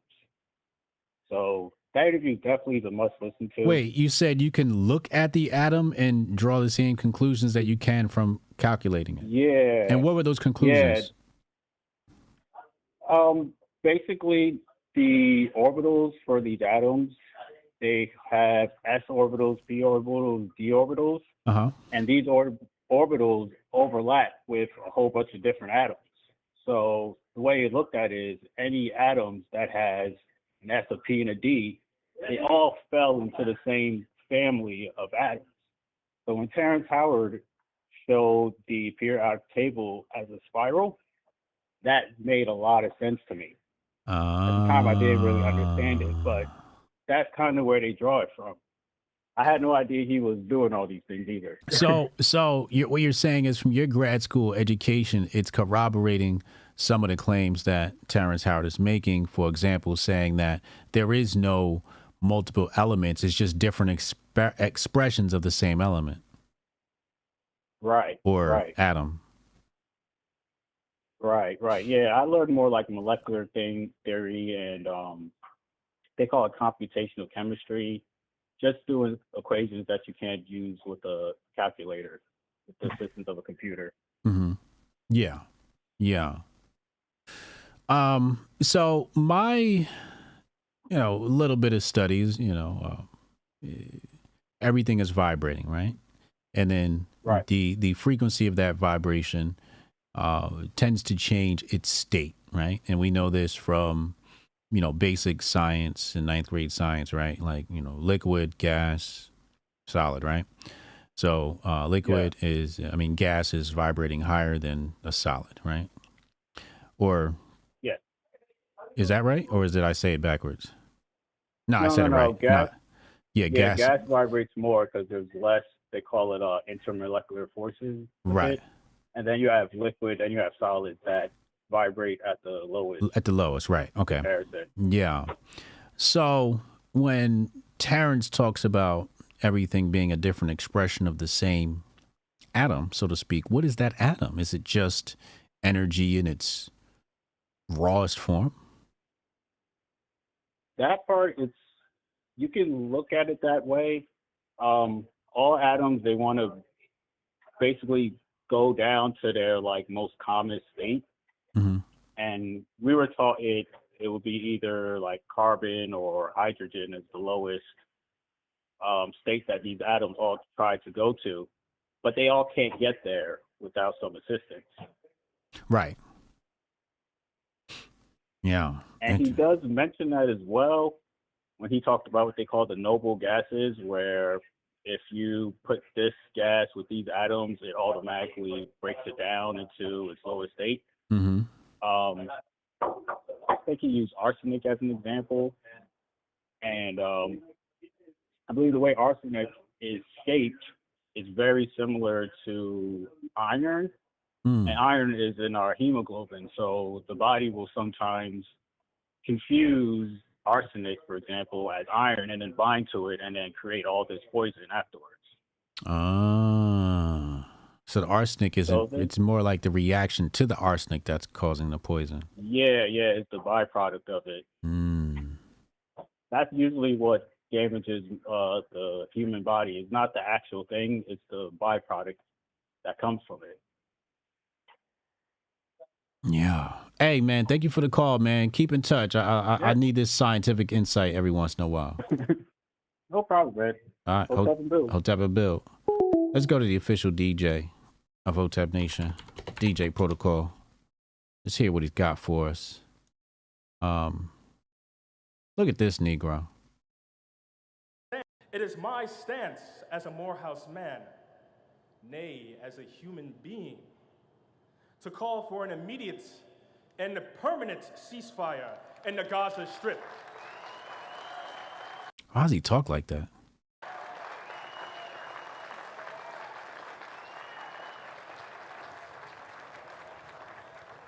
Hear the people of this world. Sing the song of righteous justice. Thank you. It is my... It's the valedictorian. It's the smartest nigga they produced.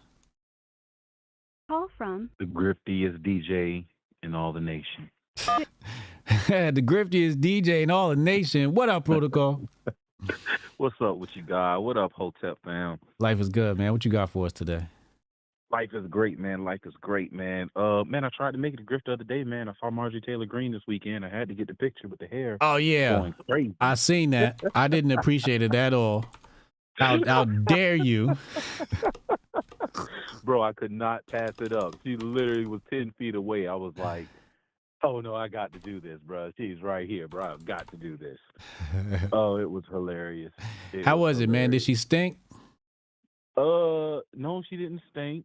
She actually, I don't know what she was wearing, but she smelled pretty good. She doused it before. Whatever she had on, she put it on before she walked in the door, that's for sure. So, DJ Protocol grifter today. Look at this shit. I got you on the screen right now. Say word. Yeah. This nigga's a sellout. He's a coon. He got community All service that. in Hotep is there. All that there. Just look for me. I'll be with the penal people. Everybody who's working off their work, I'll be right there. Yeah, I'll be right there. But just so that everybody do know in the nation, she last year when she came to the convention, she was like well received, clapped, like the room went crazy. This year, people were pissed off about what the fuck she did on Friday or Thursday. Really? Like, yeah, bro, they're really don't. They're like, bro, Shawty, you get into it with them broads all the fucking time. Like, chill the fuck out. Just like chill the fuck out. Like, Yeah. make them look bad. You don't have to do that shit. Let them look bad on their own. So, like, yeah. Red, white, sir, some of them, the ones that are active in the party, they're getting smart. And to that point, shouts out to my dog AK, man. I don't know if we talked about it last night on the show. I don't know if the rest of the fam know, but AK just got elected by, check this out, y'all, a bunch of red whites to be a committeeman for the RNC. And what the committeeman does is they are the ones who do the fundraising, determine the outreach, determine the platform, and the direction of the party. And we have a Hotep on the fucking committee for the RNC. So shouts out to bros. So a little bit insider news here. I will be speaking with AK and Royce, because Royce won the Republican endorsement for Senate in Minnesota, which is big because it's like 6 or 7 people running in their primary, which is in August. Right. Oh wow. Right. When I heard that, because like, so here in Georgia, we will not, if it's a contested primary, we will not back a candidate in the contested primary. They just let them duke it out, and whoever wins at the end of the primary, the party gets behind. So for Minnesota to say, hey, we're going to get behind Royce White, and there's 6, 7 other people who are running, that was big. Wow. Yeah, that is fucking huge. Shout out to Royce White. Shout out to Royce for that. So all of this shit y'all talk about is absolute gibberish to me. So like I said, I'm gonna interview them, and we'll publish it on his channel. It's coming out probably before the end of the week. Absolutely, that's just gonna be balls. I can't wait to see that. Yeah. Last thing I'm gonna hit on. Well, I'm gonna hit on 2 things. I want to hit on Malcolm X over MLK. They needed everybody to be on that MLK docile shit, bro. They do not. They just like they did with the Black Panthers and everything else. Like niggas with guns. We only want niggas and guns with guns when you shoot each other in the hood. When your ass is talking about you're actually gonna protect your family and do the right thing by you with guns, no, hell no, we don't want you with guns. So hell nah, they was not going to talk about that on some Malcolm X shit. I'm Team X all the way, and will be to the day I die. And the HBCU Boule Morehouse. I'm a HBCU nigga, a real nigga from HBCUs that did not graduate because I saw the bullshit. But to that being said, I got a lot of family that did graduate. I got a lot of people who did, and I still deal with the HBCUs. I'm in Savannah. We got the first HBCU of Georgia right here in my city, which is one of the schools that I went to. And yeah, man, there's a lot of young people. So like, there's a couple of videos you can search around for them. There are people like when the alumni was standing and the crowd was standing, a lot of the kids were sitting down. They were like, man, fuck Biden. Like, I'm here. It's just like what you said. I'm here for my mama. I'm here for my grandmama. And that's it, bro. If it was not for them and I care the most about them women, boy, I would have told y'all to shove this up your ass with a pine cone. Yeah. No dip. However, because my mom and my grandma, they invested in me all through grade school, all through college. They was there when I cried, when I failed my midterm and all this stuff. And now I'm here. I have to walk across this stage for them. But there were those who were sitting down. Shouts out to the ones who turned their backs. It's just the old people, man, and they're scared, bro. They're scared as shit because they know that really here in Georgia, like when you talk to the real ones are like either A, boy, fuck that voting shit, I'm not voting, or boy, fuck Biden and the Democrats, I'm voting for Trump. I might not vote for no other Republican, but I'm voting for Trump because I need that money back. That's literally the consensus here in Georgia. So they're scared, and they're trying to use their boule points wherever they can, and it's really falling flat on its face. Thank you for the insight. Appreciate that, bro. Already, fam, man. Y'all hold it down, Hotep and build. And October 26th, man, y'all need to make your way to Savannah. It's going down. Let's get it. Hotep and build. Let's get it. Hotep and build. Shout out to Protocol. Dre Brown, our in-house tether nigga, Might as well call him Hotep Tether. He's about to call in. I'm gonna hear from him. We got Ohio Tep and Jackson waiting. I'm still perplexed and trying to understand this. Evidence suggests that our galaxy is inside a cosmic void, but according to our laws of cosmology, the void shouldn't exist. New research says a void may explain unusual behavior. If there's not nothingness, that means there's somethingness. So what is the somethingness? And I thought we already agreed that there was nothingness. Dre Brown. I thought we already agreed there was a void in space. I'm so confused. Dre Brown, what's up, yo? Well, first I'm gonna say all that Terrence, what's it called name? Terrence Howard. Over my head. Terrence Howard stuff is over my head. I mean, I'm still here freaking out how to use a bunch of circles to get a straight line. I'm still trying to digest that there mentally, so I'm gonna leave all that stuff alone. First with Puffy, that's straight book, textbook PR play. That was expected. I was expecting that. I'm so sorry that it took so late. You know what I mean? I was expecting it much, much earlier, but, it came through. But Marjorie Taylor Greene is an anti-Semite. Uh-oh. I say this because of the word. I say this because of a use of our word ghetto and relating it to black people. We all know the history of the word ghetto, where it really comes from, where they rack the people up, where they pack the people in before they want to exterminate them. Now, to use that word in any context, really and truly, it should be taken out of the vocabulary. You shouldn't use that word to even describe what no human person lives. I never say I'm from the ghetto. I say I'm from the hood. I can't use the word ghetto to describe my surroundings. I agree. So I'm very mad at us. You know what I mean? And for them to come down on a black woman, white people do have this tendency to say to those of us with thinner skins, hurtful stuff. And I believe you poke me in my eye, I should poke you back in yours.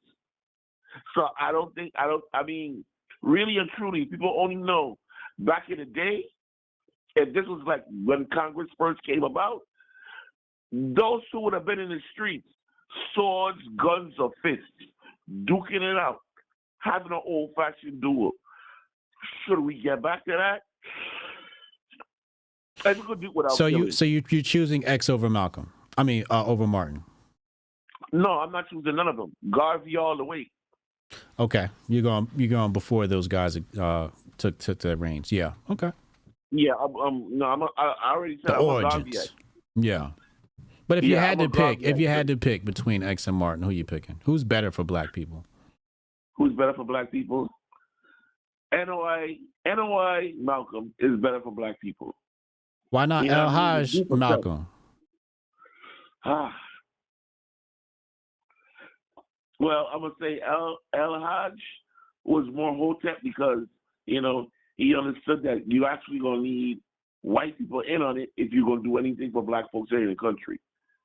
Right. So I mean that might not sound proper to some people, but in this country you're gonna need some white hands in it because believe it or not, just like how they got free from slavery, white people had a hand in it. They didn't do this stuff on their own. And I know some of us want to do all by ourselves, but, teamwork make the dream work. You know what I mean? And with that, Hotep and Bill. Appreciate you, man. Hotep and Bill. Shout out to Dre. Jackson, call in. Dang, now he got me thinking. So he chose old X, not new X. Although new X was more Hotep. And that's the thing, like when you start ascending in your understanding of the world, you stop, there's less and less race politics. Call from Jackson. Jackson, what up, yo? What up, Hotep? Happy Monday. Happy Monday, man. What you got for us today? First of all, shout out Goldstein, Murphy's Law of Rescue. Every time I hear you talk, I get smarter. I'm sure I'm not alone in that. Thank you. Shout out to Goldstein. Second, Rudy. Shout out Rudy. Let's go. I had a little misunderstanding of his point. At first, when he said the chickens are clucking, I took it as the chickens are clucking in my yard, and I'm turning off Twitter, and that made me smile. So get him, Rudy. You get me fired up. Do my Swamp Yankee business. And then third, I got a little correction for Jonah. I think he's misinterpreting a couple of facts here. So I'm going to hit it with a geometric and physics perspective, and it's all about relative perspective. Okay. Which means where you're looking at something from, or listening or observing anything from, is relevant to the math of the whole equation. Right. So the cosmic background, microwave background, those images are translated from radio waves. I think it's 65 or something. And so we're the center, like where that data was gathered from is always going to be the center of the image, like a camera. And that leads me to a book recommendation. It's called it's called Star Mounds. Sorry, the book's called Star Mounds. If you Google it, you can find it. They do some really cool stuff comparing the Native American star mounds of the Ohio River Valley. It's mind-blowing. If y'all get the book, any Hotep with an interest in astronomy, geometry, anything will dig that. And that leads to a fun fact I got to close out on. I got a question for you, Hotep. Mm-hmm. Do you know why the sky is dark at night? Why is the sky dark at night? Well, because the sun is not shining its light on that part of the planet. Sort of. If we've got space in all these directions and there's stars basically in any direction you can point, why isn't the sky lit the fuck up? There's the answer. Because blackness absorbs light and doesn't reflect it. Nope, it's the same sort of pivotal thing as it's relative perspective. So the same way the Doppler effect happens when an ambulance goes by you and the sound changes, whether it's behind you, next to you, or in front of you. Yeah. The same thing happens with light.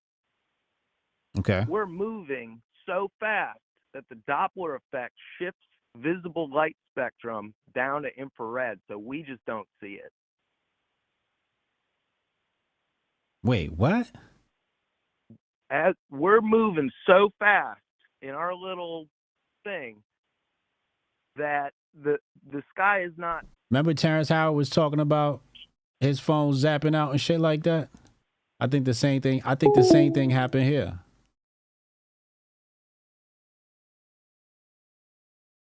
Are we not back yet?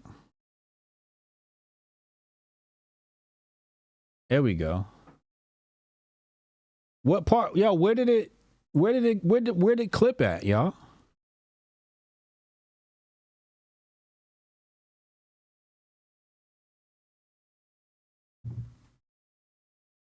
Where did the stream get clipped at? Cause you see how they shut us down, right? Right in the middle, infrared. So basically he said that the night sky is dark because humans can't perceive that light at night. Side quest on the way? Yeah, we are getting too close to the sun. No pun intended. Hotep, you're a genius. HotepJesus.com. Yeah. Thank you, T. Let's get Ohio Tep in here and then T. Ohio Tep, call in. This nigga be on some other shit, so I know he want to talk about outer space and stars. And I remember I used to be deep into this shit. I used to study this shit like heavy. And that was many moons ago, though. Terrence Howard, there's no such thing as zero. Yeah, I've heard him talk about, the concept of no zero and 1 times 1. And I gotta be honest with you. When I first learned that 1 times 1 equals 0. No, wait, 1 times 1 equals 1. Yeah, 1 times 1 equals 1. I was a bit perplexed. I was like,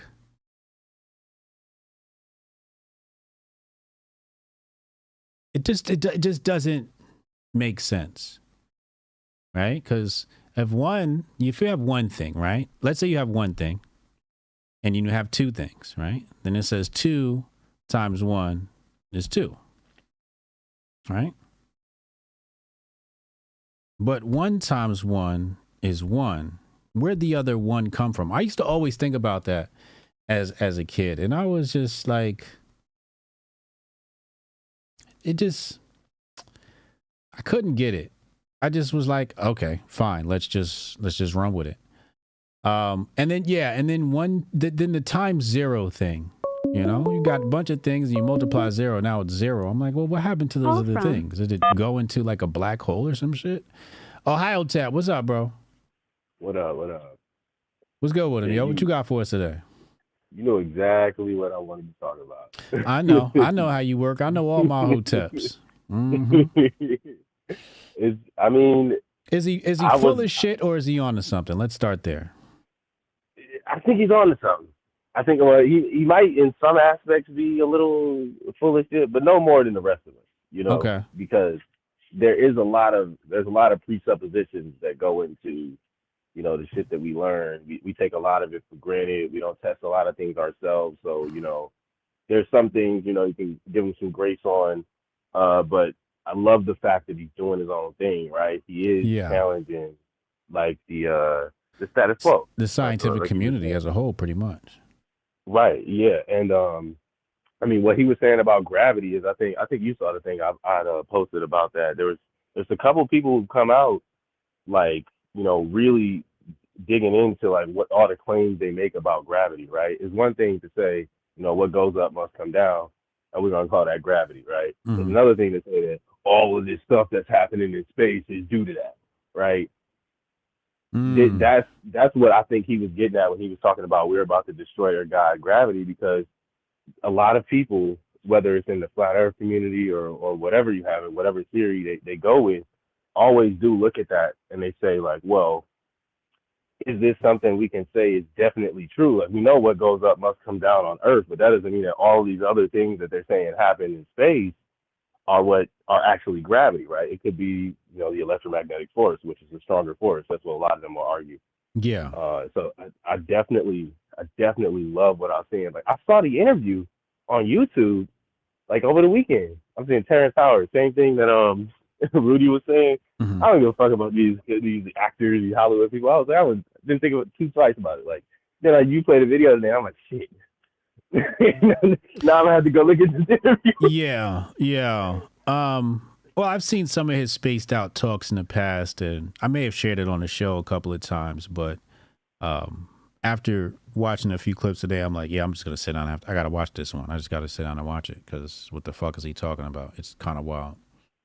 It's mind-bending. Yeah, I mean, it really is. I know. I'm not entirely sure what he was talking about. I know that the whole expansion thing, and like the other caller was talking about, the perspective of everything kind of seeming like you're in the center, depending on how you're measuring or gathering your data, is definitely one thing I've been thinking about. But another thing you should probably look into is, I heard some people talking about like a torus field, because they think a lot of this is actually the electromagnetic force.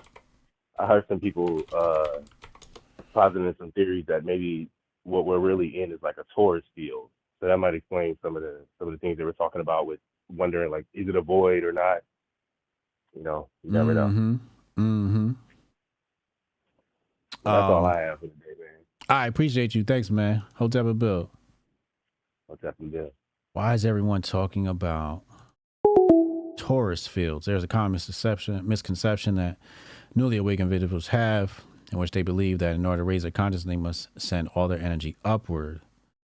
The torus field is an electromagnetic field that makes up our aura or energy body. Oh, is that what that's called? The torus teaches us that energy flows both up, down, and all around. The torus flows in infinite directions and sends an equal amount of energy both upwards and downwards simultaneously.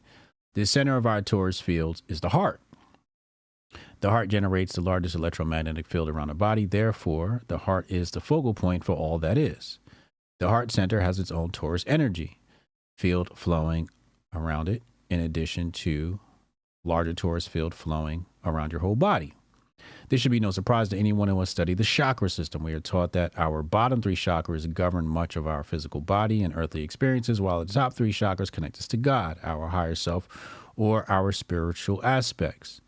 The heart chakra acts as the bridge that connects us to both the physical and spiritual dimensions, making it possible to exist in both planes at the same time.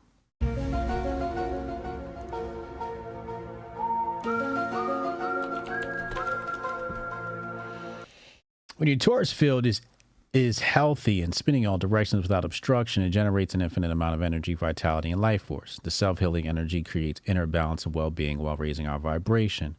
The torus field can also act as a form of energetic protection.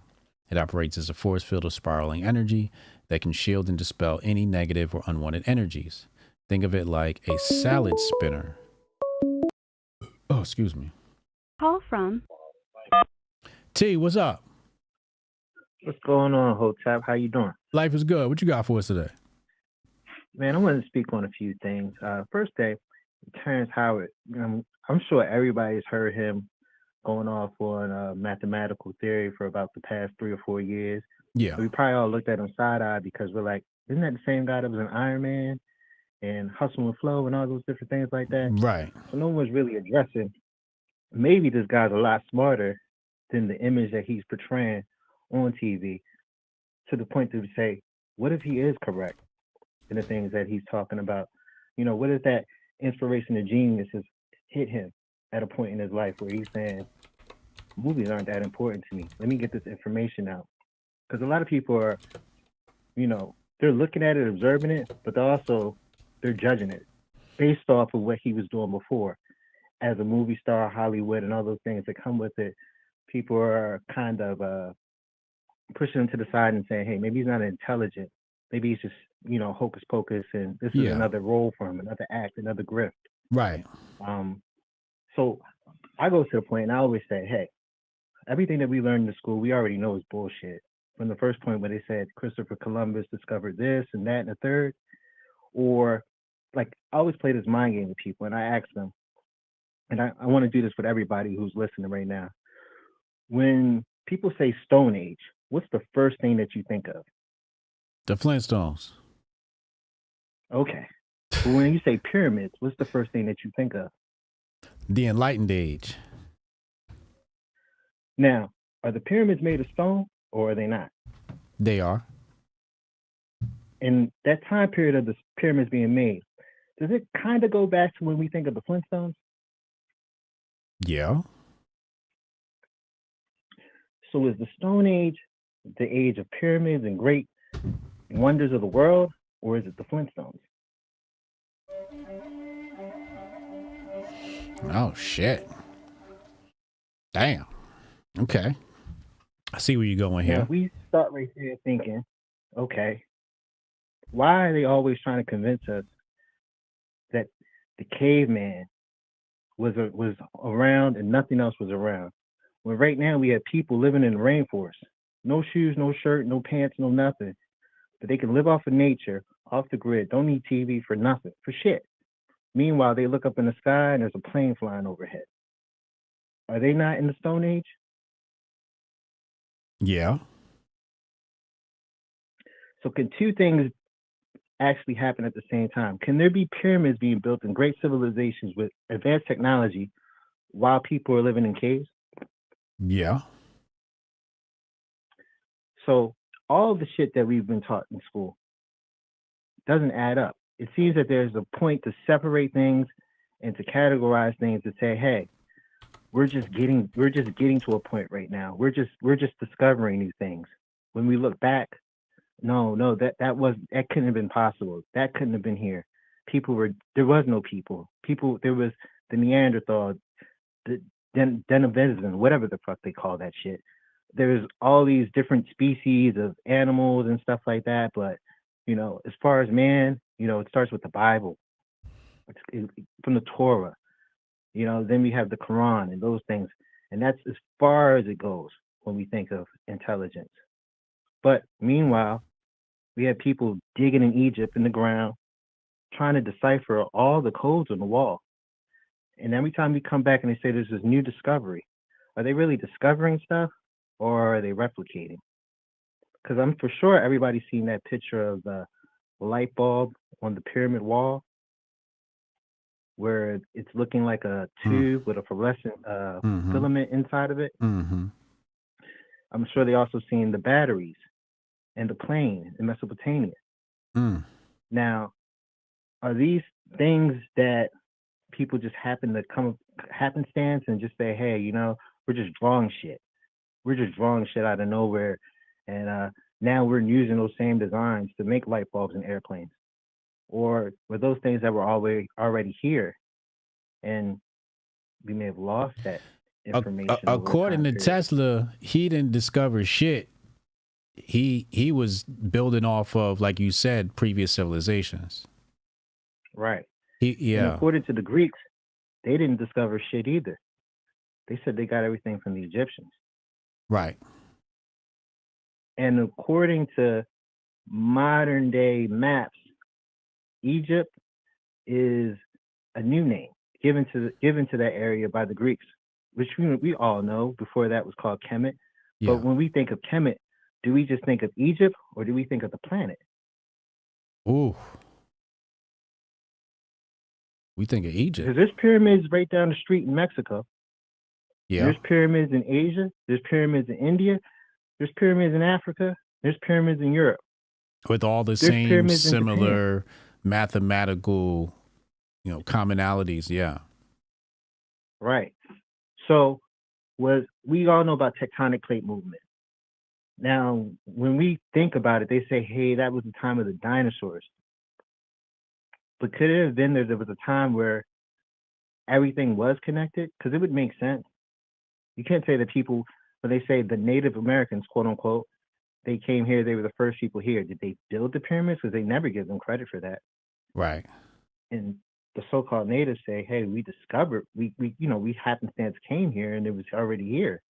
Yeah. Now, of course, there's this big push now to say who's a native, who's indigenous, who's a Siberian and who's a indigenous black person. Yeah. As far as my understanding, when I go and I look on Google and I type in indigenous or Aboriginal, you see the Aboriginal man in Australia, he looks a certain type of way. You see an Aboriginal person in the Andaman Islands, he looks a certain type of way. You see an Aboriginal person in Africa, he looks a certain type of way. But it's only when you get to the so-called Americas, you see an Aboriginal person and he doesn't look the way that all the other ones look. Yeah. So over time, there seems to be this push to eliminate a certain group of people for whatever reason. I'm sure we all can speculate on it. Why? To erase that and say, hey, there's a new discovery, there's a new time period, and everything that we're learning now is brand new. When in reality, Terrence Howard isn't saying anything new under the sun. He just may be looking at it from a perspective or an enlightened perspective, coming from his ancestral entombment, I would have to say. Yeah. You He's definitely getting in tune with the Akashic mindset. records. Yeah. Right. To say, hey, you know what? 1 + 1 = 2, but 1 × 1, why would it equal 1? Yeah. Because they keep saying, hey, we don't know how these pyramids have been built. But there's a lot of people that say, yeah, we know exactly how these pyramids have been built. Right. Yeah. So that's all I Hey, gotta man, say. deep It's thought, just an man. open Appreciate that, man. Oh, this a real Hotep brother.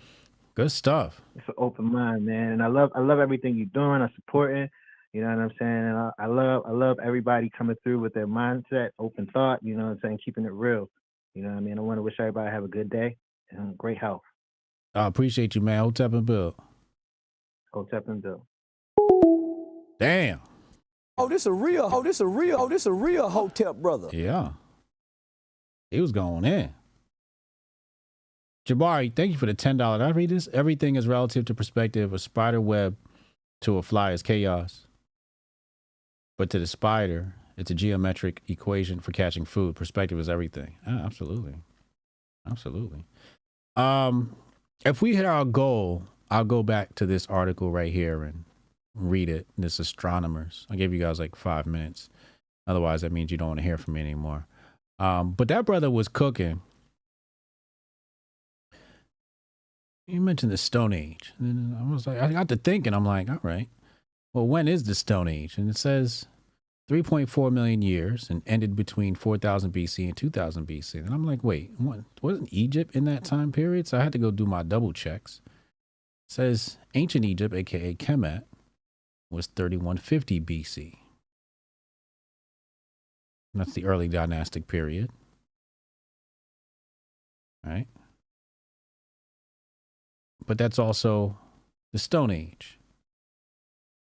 Then they say that the pyramids are, older than what we believe they are. There's that whole thing. So he was kind of cooking when he said the whole Stone Age. Is it really like uncivilized and unevolved as they make it seem?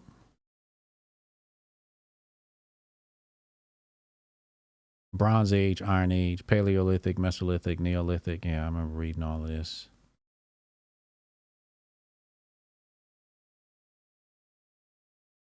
The oldest indirect evidence found of stone tool use is fossilized in animal bones with tool marks. These are 3.4 million years old and were found in the lower Awash Valley in Ethiopia. Archaeological discoveries in Kenya in 2015 identifying what may be the oldest evidence of hominin use of tools known to date.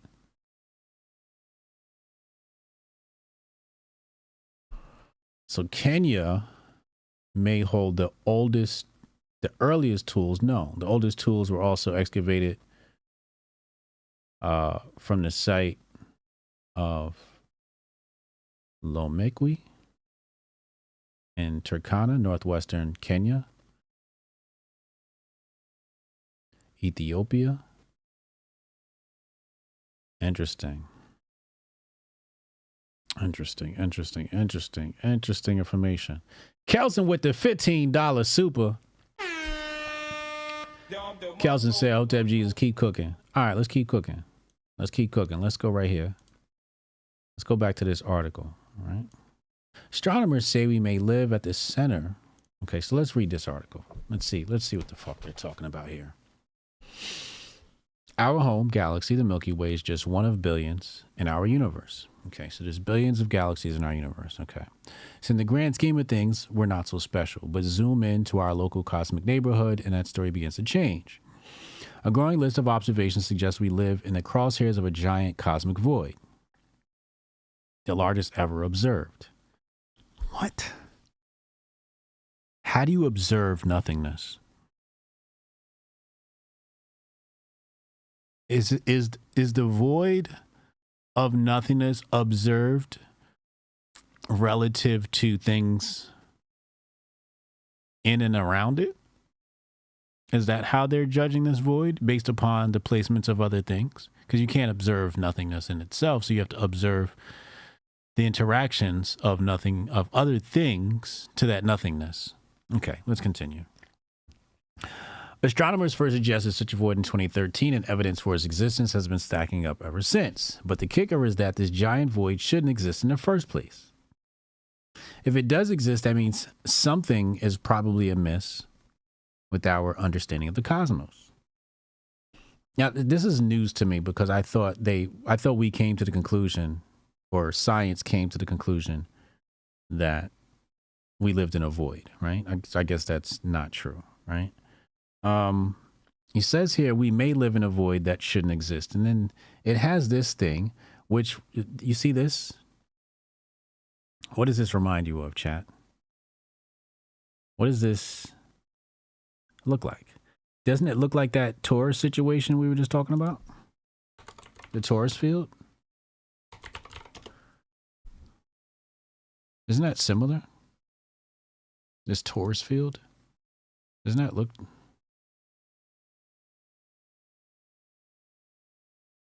They look eerily similar. Anyway, let's continue.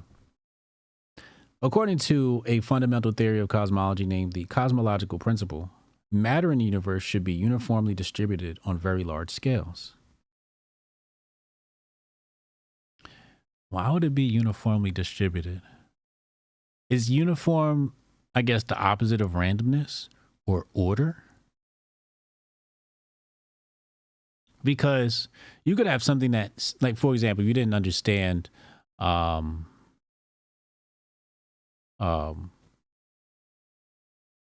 Fibonacci sequence, right? Let's say you didn't understand a Fibonacci sequence and you thought things were in a randomized order, you know, as you get to, you know, the, you know, tens of thousands of digits in the Fibonacci sequence. It might look random, but if you know about the Fibonacci sequence and you understand that it's not random, it has order. So matter in the universe should be uniformly distributed on very large scales. Okay. The reason this matters is that by assuming uniformity, scientists can apply the same laws of physics to nearby objects as objects at the fringes of the early universe. In other words, everything operates under the same universal laws. Okay, we can accept that for now. It's a simple, straightforward approach to studying and understanding our universe, and it suggests that voids, such as the one we may live in, shouldn't exist. Okay. Sabir said, space is fake. Come on. Yeah, that's also a possibility. But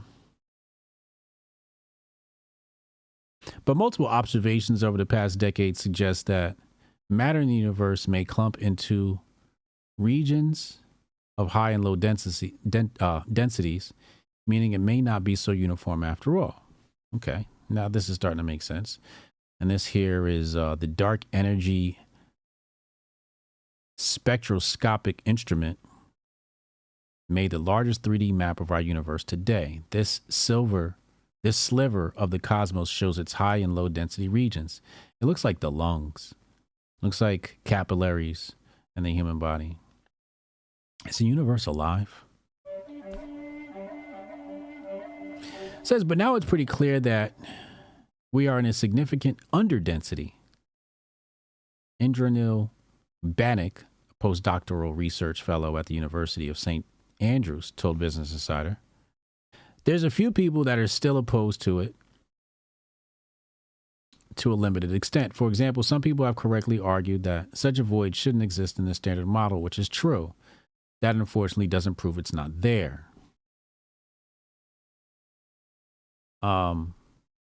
Yeah, similar shapes found in everything. Plants, yeah, absolutely. Bennett co-authored a paper published late last year in the peer-reviewed journal Monthly Notices of the Royal Astronomical Society that suggests we may live near the center of this void, named the KBC void. That's about 2 billion light years wide enough to fit 20,000 Milky Way galaxies in a row stretching from one end to the other. Okay.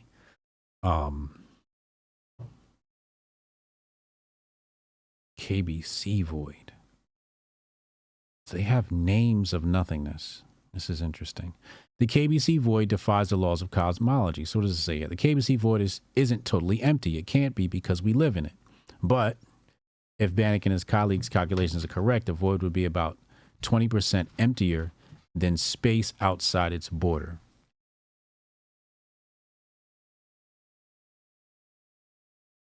Okay. I get what they're saying there. So they've tried to calculate this nothingness, and based upon this somethingness inside the nothingness, there should be more somethingness than they've calculated. Okay. That may seem like a big deficit, but it's enough to cause some confusing behavior in our local cosmic neighborhood, according to the recent study. In particular, nearby stars and galaxies are moving away from us faster than they should be.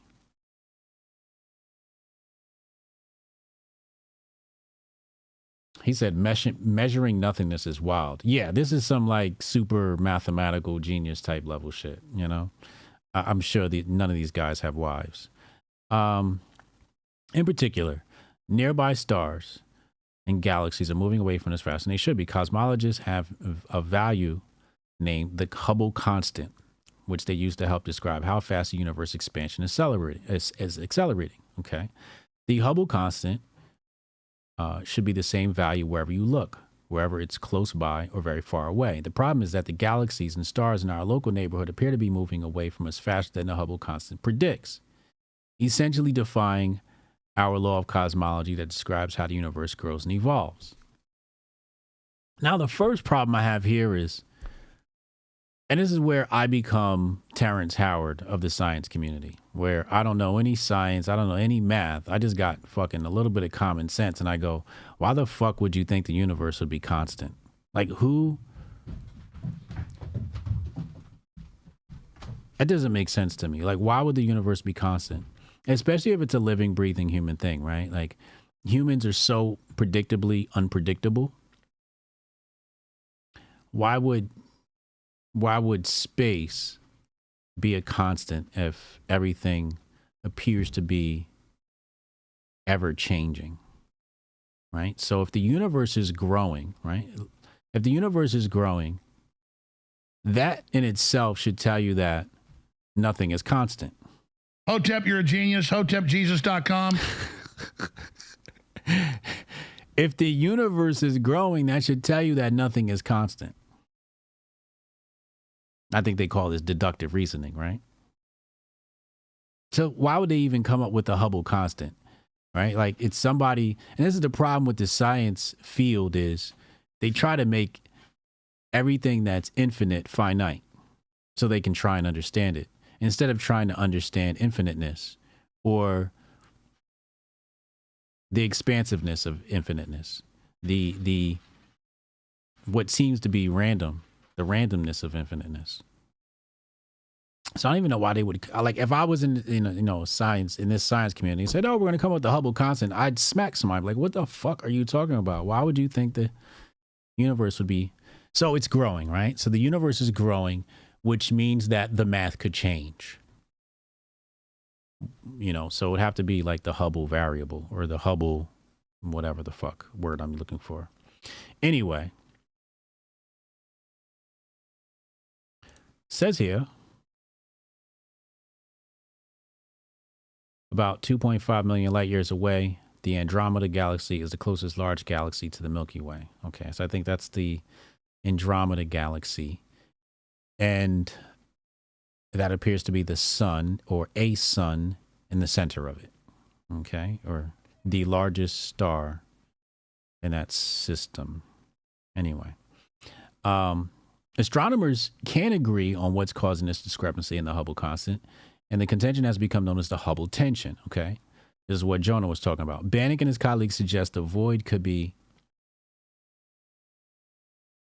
a solution because high density regions with stronger gravity outside the void could be pulling galaxies and stars towards them. Okay, now that makes sense. Now this is what we're talking about. Like, there's all these different bodies at work in the universe, which is this, predictable, unpredictable randomness that isn't random, but appears to be random, right? So if there are entities, like galaxies and stars, and they have, a set of physics associated with them, then they're going to affect the void or the nothingness around it. So that makes sense. Bannock and his colleagues suggest the void could be a solution because high density regions with stronger gravity outside the void. Wait. How can you be in the void and outside the void at the same time? Oh my fucking God.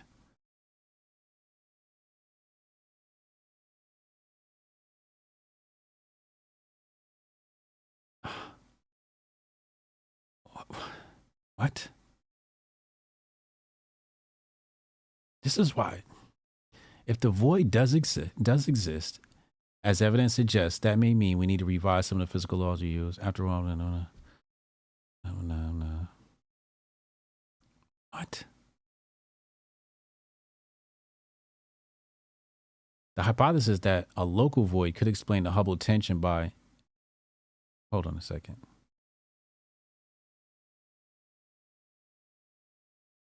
Argues that these outflows could explain why cosmos... Bannock argues that these outflows could explain why cosmologists have calculated a higher value for the Hubble constant when looking at nearby stars. Stuff moves faster in the void, flying out of our empty region toward crowded outer space.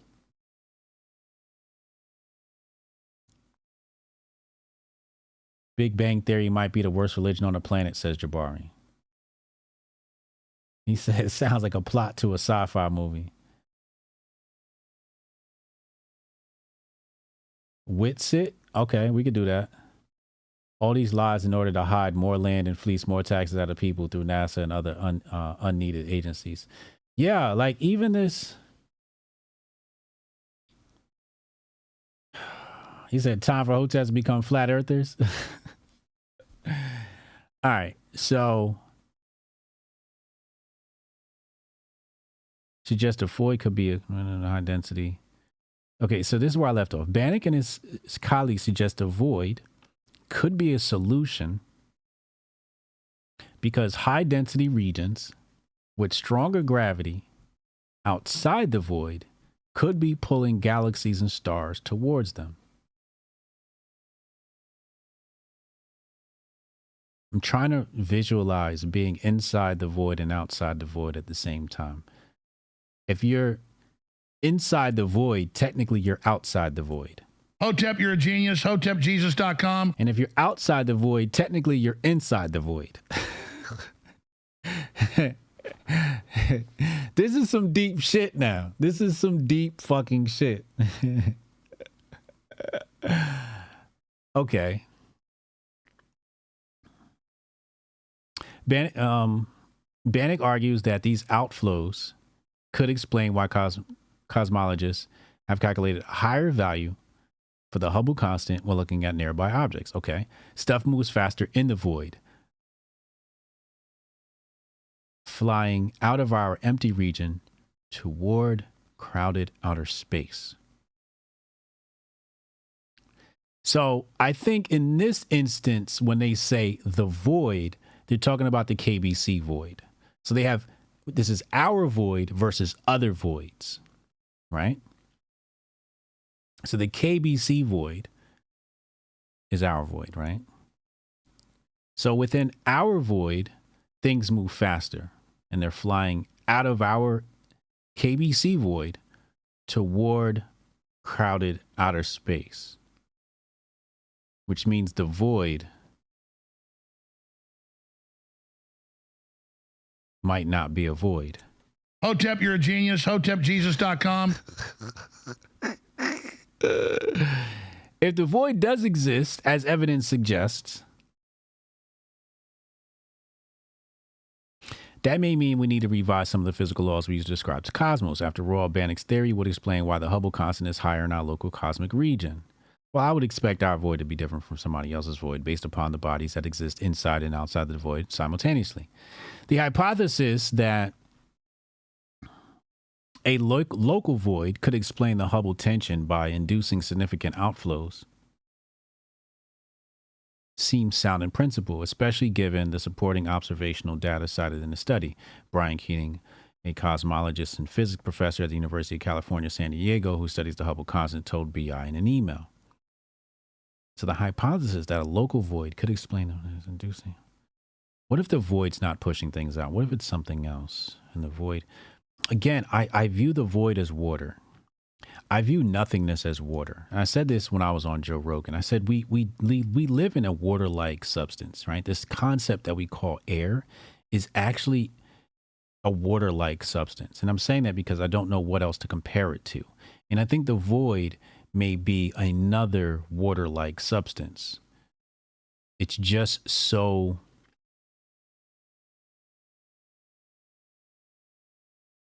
It's so... The molecules are so spread out, it seems like nothing, but it's actually something. Anyway, but there are still questions that need to be answered. For one, how far does the influence of the void extend? If the local void isn't representative of the wider cosmos, this may only provide a local solution, not a global one. That wouldn't solve the Hubble tension. Okay, that makes sense. Keating also noted that Banach's theory had certain limitations, writing that the study's results were dependent on the type of void model used. Different models yield different predictions about void effects in the bulk flow, or the average speed of galaxies as they move through the cosmos. Plus, models can offer a simplified version, a simplified view of what the void really is. Yeah. Air like water are fluids. Yeah. Diamond says, this is deep shit. We are missing something with this universe. Yeah. Yeah. Nothingness doesn't exist, says Sabir. Oh, this a real Hotep brother. See? See? You see what I'm saying? Entertainment says the void doesn't push or pull. It just exists or doesn't exist. Yeah. Yeah. If there is a void. If that void is, in fact, nothingness. Okay. All of this means that the void could offer a solution. But it is not definitive proof yet of the resolution of the tension. There are other solutions to consider too, such as early dark energy. Okay, now we get into now we're into something here.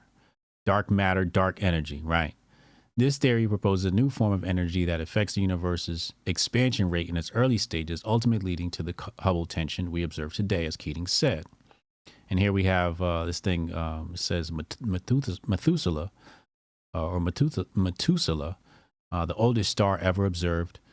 Scientists disagree about exactly how old this star is, and some studies suggest it could somehow be older than the universe itself. What if that's the center of the simulation? Anyway, but Banach noted that the early dark energy theory conflicted with certain truths about the universe. For example, we'd have to amend the ages of ancient stars to make it work. Otherwise, these stars would have to be older than the universe itself. What?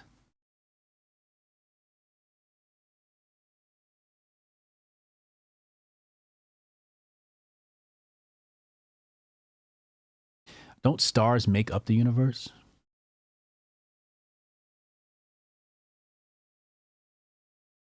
Let me read this again.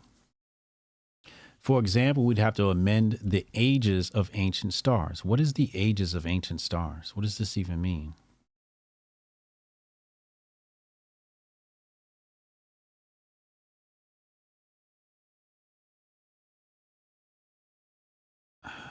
Okay, so I guess it's the time period of ancient that these stars are born. Otherwise, these stars would have to be older than the universe itself. But I thought the stars make up the universe. What the fuck? So he's sticking to his void theory. His next research project is set to analyze supernova data to figure out whether the Hubble constant returns to the value predicted by our standard model of cosmology outside the void. If his theory is correct, there shouldn't be any Hubble tension outside the void's borders. This is the main thing which sometimes keeps me up a little bit, worrying about if the supernova really show that we're in a universe that's actually expanding faster and there is no sign of the void edge. Until then, the Hubble tension. Well, if we were to look at the expansion of the universe like gravity, right? We know that there is a rate of growth in velocity or speed. I don't know which one to use. I haven't taken physics class in a while. But the speed at which something falls begins to accelerate and has a higher rate of growth in terms of speed. So maybe that same logic could be applied with the expansion of the universe. Maybe the expansion of the universe is following a similar pattern where as it's expanding, it's not expanding at the same speed because the speed is the rate of growth of its speed is expanding, or it's the rate of its the rate of growth of its expansion. The rate. Hold on a second.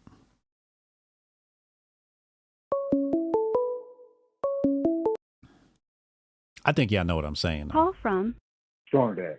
Strong Dad, what's up, y'all? What up?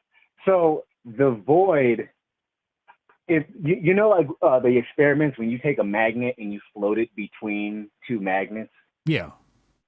That's technically what space is. And so you can see that energy, that's the energy that holds our planet up and all this other shit, according to Lawrence Krauss, according to all these fucking scientists, right? Mm-hmm. So that's that nothingness. The nothingness is the energy that holds the earth up that you can't physically see, but you can measure.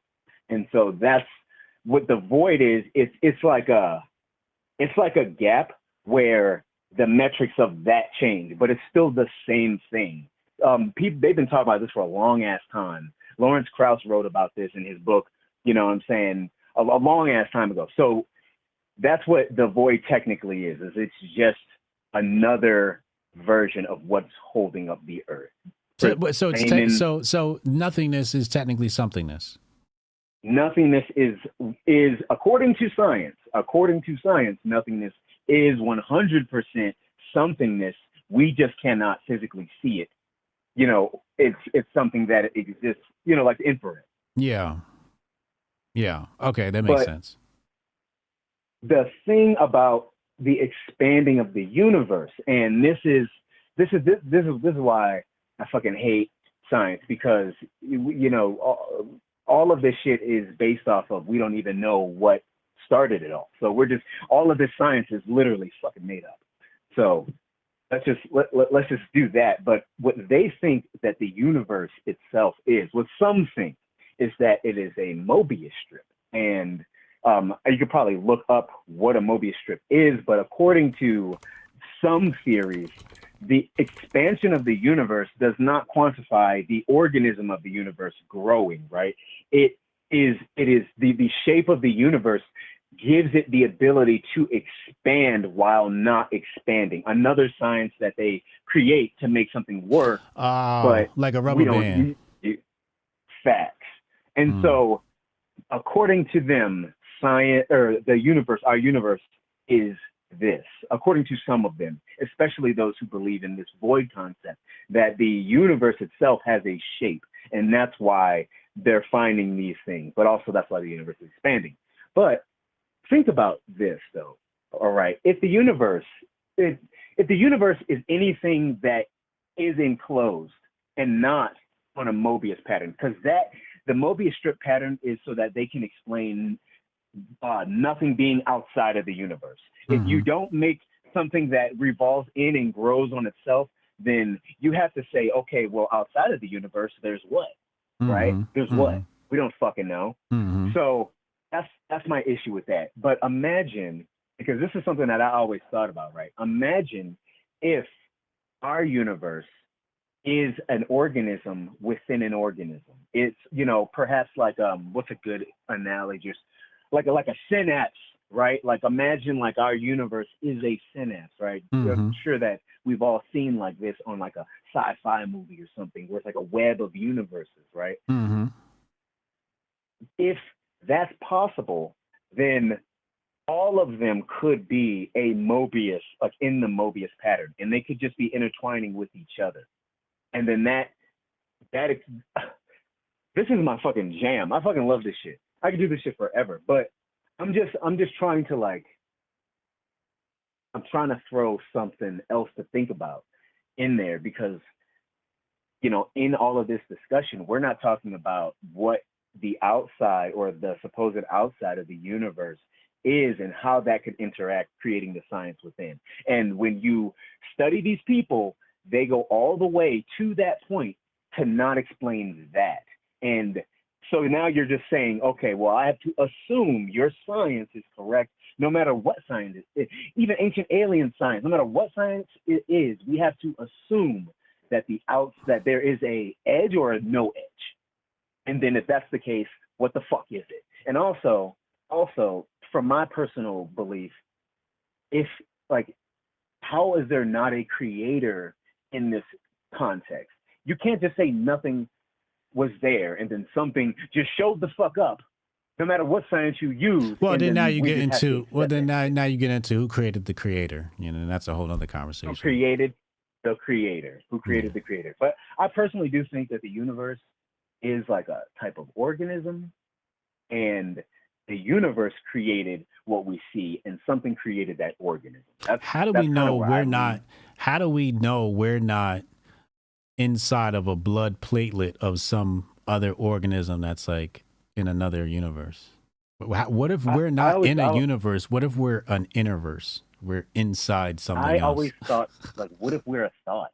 What if we are an actual physical thought? When you measure someone thinking something or making a decision in their brain, right? You look at all of these firings and all of these things are created from what is essentially nothing in your brain when you think of shit, when you have an idea. Yeah. What if we're just a fucking idea and we live in what we think is millennium upon millennium, but it's really like a fraction of a quarter of a fraction of a fucking second. Yeah. You know what I'm saying? Yeah.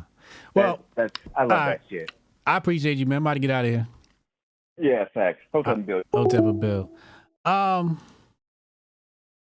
Thank you, Terrence Howard, for inspiring this conversation. We didn't hit our goal. I still blessed y'all because y'all tried to hit the goal. We could technically be gone already and be replaying the same memories over and over. Yeah. What was the name of that show? Outer Limits? Outer Limits. Y'all ever watch Outer Limits?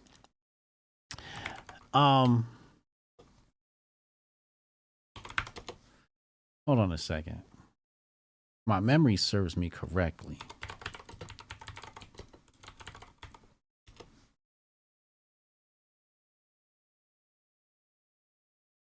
Wait, Outer Limits came out in 1963? Really? I had no idea.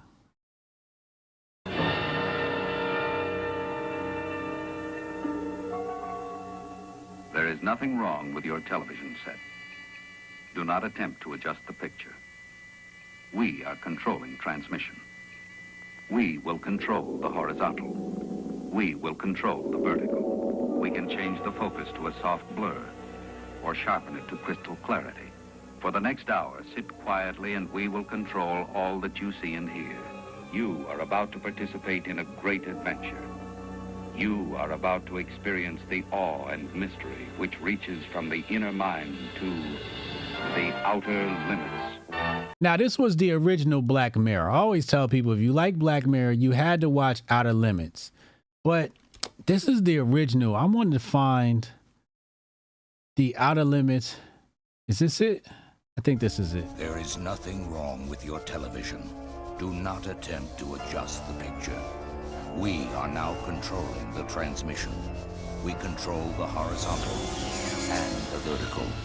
We can deluge you with 1,000 channels or expand one single image to crystal clarity and beyond. We can shape your vision to anything our imagination can conceive. We will control all that you see and hear.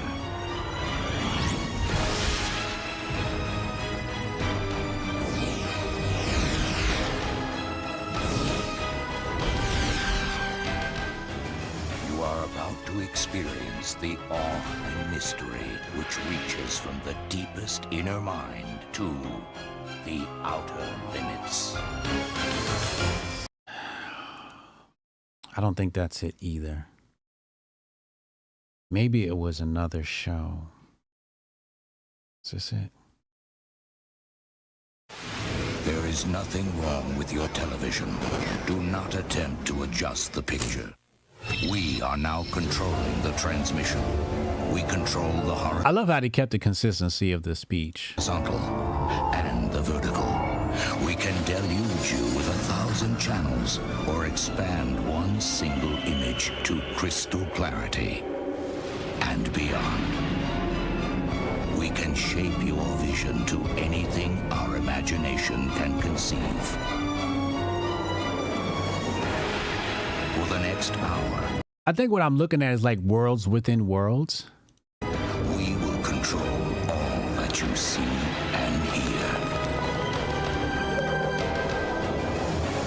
Okay, this is the one I remember. You are about to experience the awe and mystery which reaches from the deepest inner mind to the outer. Yo, none of my friends used to want to watch this shit, yo. They would not fuck with me, man. Twilight Zone? Was it Twilight Zone? It might have been Twilight Zone. None of my friends wanted to fuck with me when I wanted to watch this, man. I used to have to watch this late at night on my own. This was my jam, yo. Hood sci-fi? Word. This was the original Black Mirror, and I swear to you, I think this helped shape me into the man I am today, because it makes you like think, like you said, outside of the limits, right? Amazing show. I should probably try and find some episodes. They need to bring that. No, actually, don't bring it back. Just play the old episodes on Netflix or whatever the fuck. I don't want you to create new shit. Just play the old shit, the good shit. Shout out to George Osei with the $10 super. Oh, this a real Hotep brother. Hit our goal. Thank you, bro. You're amazing, man.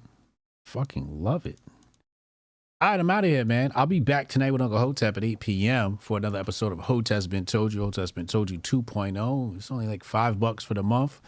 And you get 4 to 5 episodes depending on however many Mondays are in the month. And it's great entertainment. And you sort of get a little insight into what's coming Thursday, some of our arguments and stuff like that. So it's sort of like an insider track into Hotep's Been Told You. And, you know, we save some stuff for Thursdays. But you guys want to get on that, patreon.com/Hotep's Been Told You. Link in the description box below. I'll be back tonight. Make sure y'all tune in. And as always, be well, stay merry, tell somebody in your family that you love them. And Hotep and Bill. Welcome to the 4th annual Grifties and the first ever live Grifty Awards. And now for your hosts, Uncle Hotep and Hotep Jesus. Yo, no George, but I can't even breathe in this joint. That's fucked up. He working on that Coon of the Year award. Black people, am I right? We've got some great categories tonight, including athletes. We'll say what's up to your dad. Season's COVID-19. Who did you want? Hamlin? Hamlin's a sleeper. Hamlin's a sleeper. Female, musical, celebrity, people's political grifty, the Hall of Fame, and a surprise category. Y'all see we professional. We got the teleprompter and shit. And of course, the one everyone is waiting for, Grifter of the Year award. From podcasts to movies. DJ Protocol. Yeah, DJ, that's the time to do it. This is not a grift. I really think Lil Nas X is a gay demon. How dare you? Unlike most modern award shows, none of these women have penises. Women shouldn't speak anyways. Y'all picked the blackest room for a black. Paint the walls white so I can see y'all next time. All coons look alike to me. Some of you white people too. Some of y'all look like you came from 8 Mile. We're halfway through. No one's been shot yet. But I'm going to say at the Grifty Awards, there's only one person more arrogant, more self-assured than me, and that's Hotep Jesus. Grifter of the Year. Clap it up for old Uncle Hotep. Hopefully my kids will watch this and be inspired and stuff like that. Fuck them kids. I'm looking for my wallet. I'm like, oh, thank God he didn't take it. Thank God.